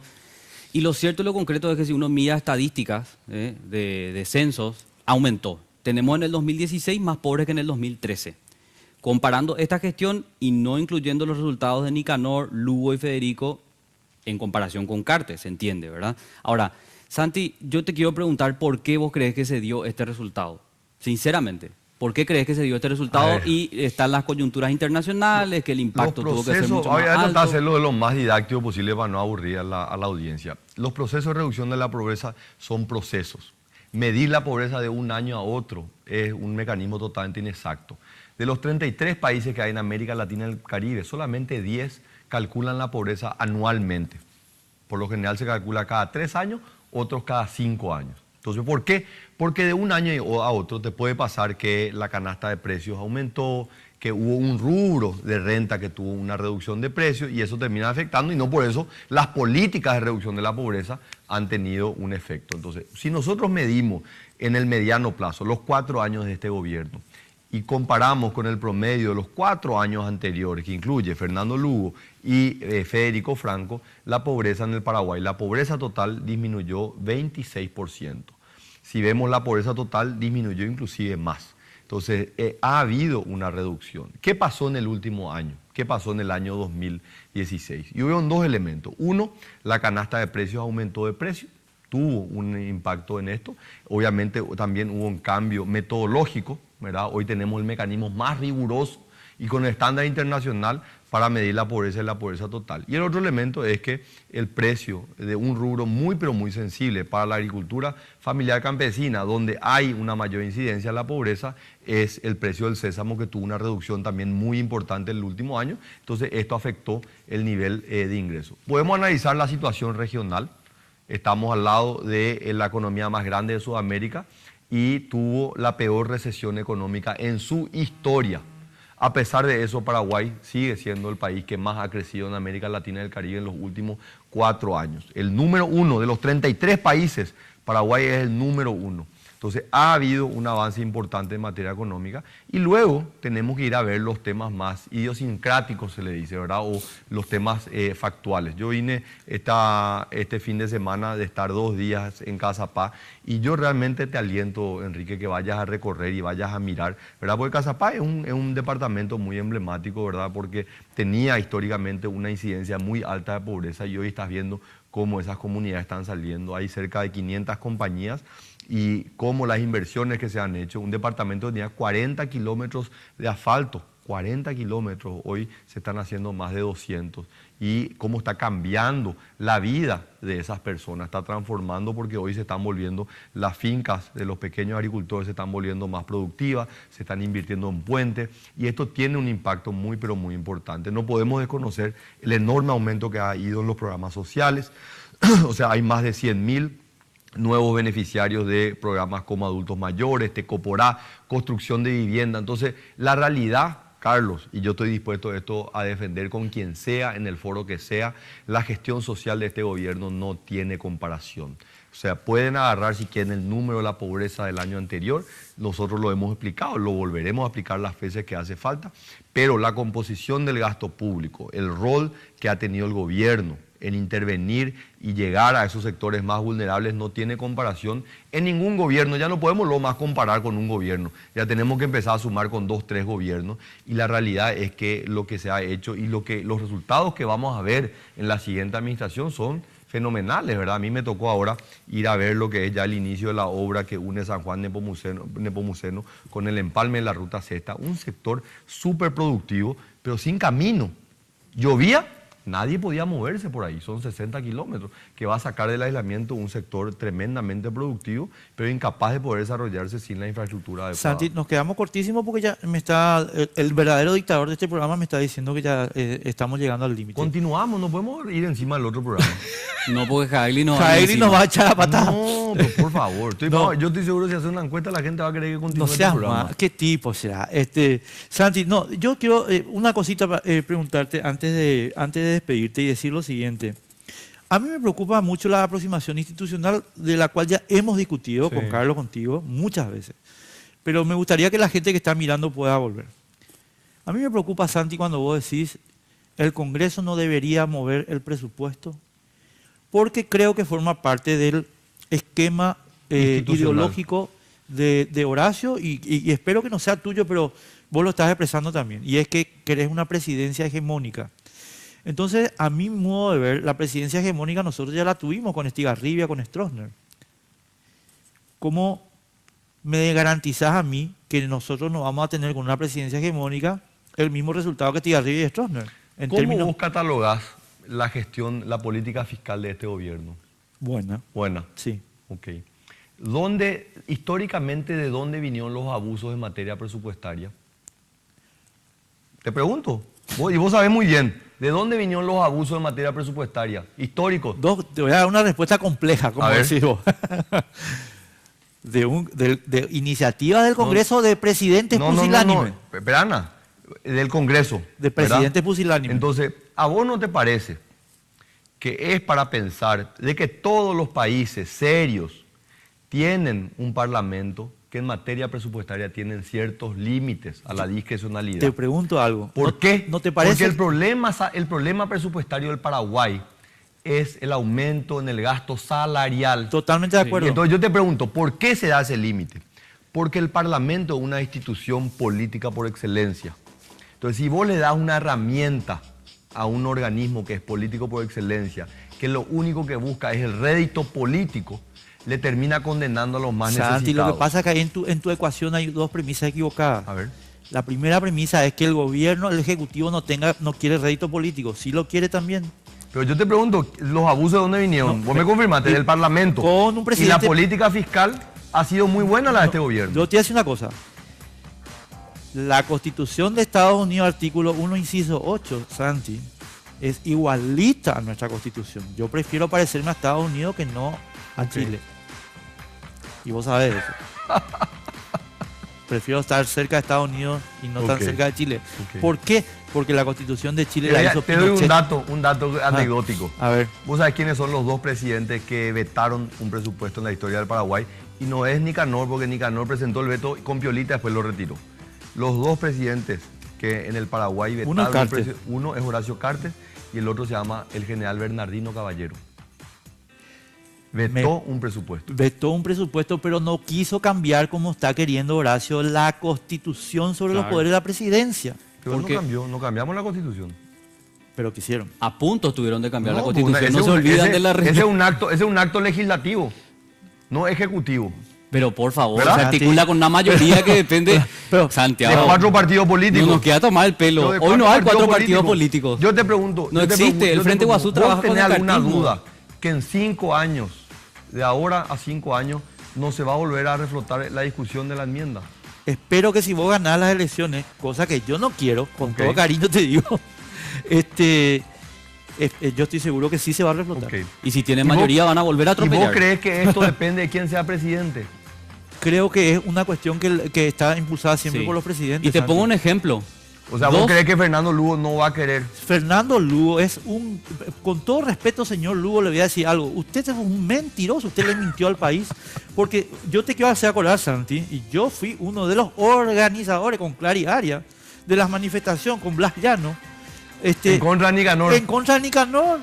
Y entonces ¿Y quién organizaba? Lugo. ¿Y quién fue el que discurseó? Fernando Lugo. Y después el tipo viene él sí que quiere reelección. Entonces, Lugo es un mentiroso, para mí no es referencia. Pero además les pongo un ejemplo para que vean que no es del todo cierto el concepto, porque el concepto es fantástico, ¿verdad? Que nos surge del Ejecutivo, que el Ejecutivo no mueve un dedo, que son los legisladores.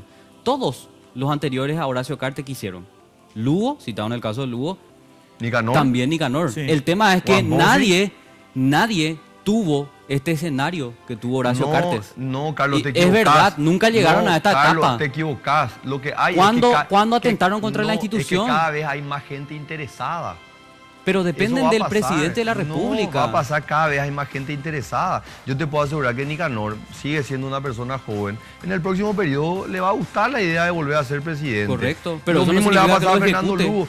Yo lo que creo es que tenemos que agotar esta discusión de una vez por todas y que se acabe. Y no hablemos más de Lo único eso. que yo te pido, o sea, y decirle a Horacio de mi parte, entre paréntesis que se vaya, bueno, no, decirle a Horacio, mira No, papá, decirle, seguramente va a estar bien. Horacio, mira papá, lo que tenés, o sea, vamos a hacerlo, si vamos a hacer el coso, vamos a hacerlo por la vía constitucional, que es Pero la Horacio decía que reforma. era la Pero reforma, la vía. vos no sos un legislador para decir que es la vía constitucional. No, Horacio tampoco sos decía, ministro de la no, Corte. No, yo te, ¿verdad? no, espérate decir algo. O sea, lo que vos digas o lo que yo diga es irrelevante. No, lo que nosotros, Enrique. Santi, discúlpame, en Roma en el año 510 ya se puso la ley en la plaza para que todos podamos hablar de la ley. Claro, no, podemos hablar y podemos la ley es opinar, obligatoria para pero de todos. ahí a que tenga que seguirse, No, el criterio que vos tenés. Lo que yo le digo, es tu criterio, el de Enrique Barapeña. mira lo que te voy a decir al aire, le digo, Juan Carlos Mendonca, usted es uno de los culpables de esta situación.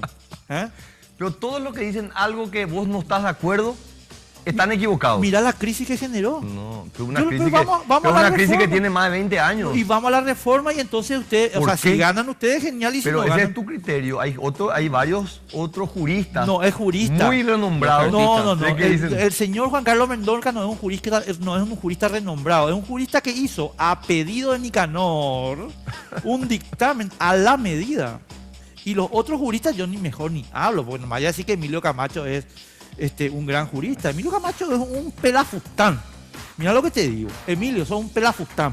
¿Y quién es el referente para vos? No. ¿Quién es el referente De constitucionalista? No, yo creo que la ¿Quién? Constitución del Lo que Paraguay no escribió en la necesita ningún referente. Pero lo que escribió en la Constitución, que ya dijeron 1000 veces que Sí. la interpretación de Mendonca es torcida. O sea, categórico es. Los constituyentes, o Y- no son referentes los constituyentes. Más vale que sean. Santi. Que saben perfectamente No sé, el yo espíritu al de eso momento de redactar la quiero opinar Constitución. porque no me siento... Santi, con la tenés que herramienta. opinar porque Yo vas a ser presidente de la República. No, claro, pero no es una decisión mía, no es una decisión del presidente de la República. Por favor, esta vuelta sí fue una Yo decisión creo que del el presidente. mecanismo más democrático es preguntarle a la gente, que la gente Y finalmente totalmente pueda con la decir. reforma. No le podés pero ahí es- preguntar ahí vía es- referéndum. yo creo que eso requiere un poco más de debate. Ahora, yo te pregunto, Santiago, ¿te parece justo que termine en la nada la muerte de Rodrigo Quintana, que termine No, en la total impunidad? Yo creo que se tiene que llegar al fondo de la cuestión de quiénes fueron los que actuaron esa noche. De la misma manera tiene que ir a la cárcel aquellos que quemaron el Parlamento. Yo creo que eso es un hecho terrible. Uno de los poderes del Estado es la Casa del Pueblo, ¿verdad? Porque la gente está representada en ese lugar. Me parece una barbaridad. Yo creo que hay demasiados elementos de quiénes fueron los responsables ahí. Ojalá la justicia pueda actuar de manera clara, transparente y que le dé garantías a la ciudadanía de que ellos representan los intereses de la ciudadanía. Y los que permitieron que se encienda el Congreso también, ¿verdad? Todos, Carlos, sin distinción, absolutamente todos. Todos los responsables tienen que ir y tienen que responder ante la justicia. ¿Y qué pasa si esa responsabilidad llega hasta Horacio Cartes? Todos, Carlos. No, te Todos, pregunto a vos, te Y, pregunto a Carlos, vos si esa responsabilidad llega hasta Horacio Cartes. Nadie está por encima de la ley. Ni siquiera Horacio Cartes. Nadie. Ni un siquiera ciudadano. HC. Ni un ciudadano. Ni Horacio Cartes, ni Mario Abdo Benítez, ni el presidente del Senado en ese momento. Todos tienen que ir a responder ante la justicia y ante la ciudadanía, porque eso que ocurrió la noche del 31 de incendiar y lo que vimos todos que estaban celebrando dentro del mismo, la presidencia del Senado, es una vergüenza. Sí o sí tenemos que irnos. Lo siento mucho, señores. Santi, muchísimas gracias por estar con nosotros. Yo creo, Enrique, yo creo que nos quedamos cortos, pero tenemos que hacer un pacto. Yo voy a venir, pero voy a venir a hablar de mis planes, voy a venir a hablar de mis proyectos, de las cosas que voy a hacer, porque lastimosamente no le permitiste a la gente vamos que a hacer algo. Acá, La verdad que ya tenía que ya cerrar tenemos el que cerrar. programa. Mira la cara. ¿En serio? ¿Y cerramos, entonces? Mira la cara de Verónica. te comprometo en público a venir un programa entero, pero también Marito. Claro, un debate. No, a mí me encanta, o sea que disfruto de eso. Un debate, ya está. Y conseguí que venga porque mi aquí ya dijo que no se vaya más a ningún debate. No, eso sí va a venir, sin problema. Gracias, señores, muy amable. Gracias, Santi, muy amable. Muchas realmente. gracias, Enrique, Carlos, de toda la audiencia. Nos vemos el domingo que viene. Chau. Sin Límites fue presentado por Tigo. En Tigo, el centro sos vos. Barcos y rodados. Te acompañamos en tu camino, hoy y siempre.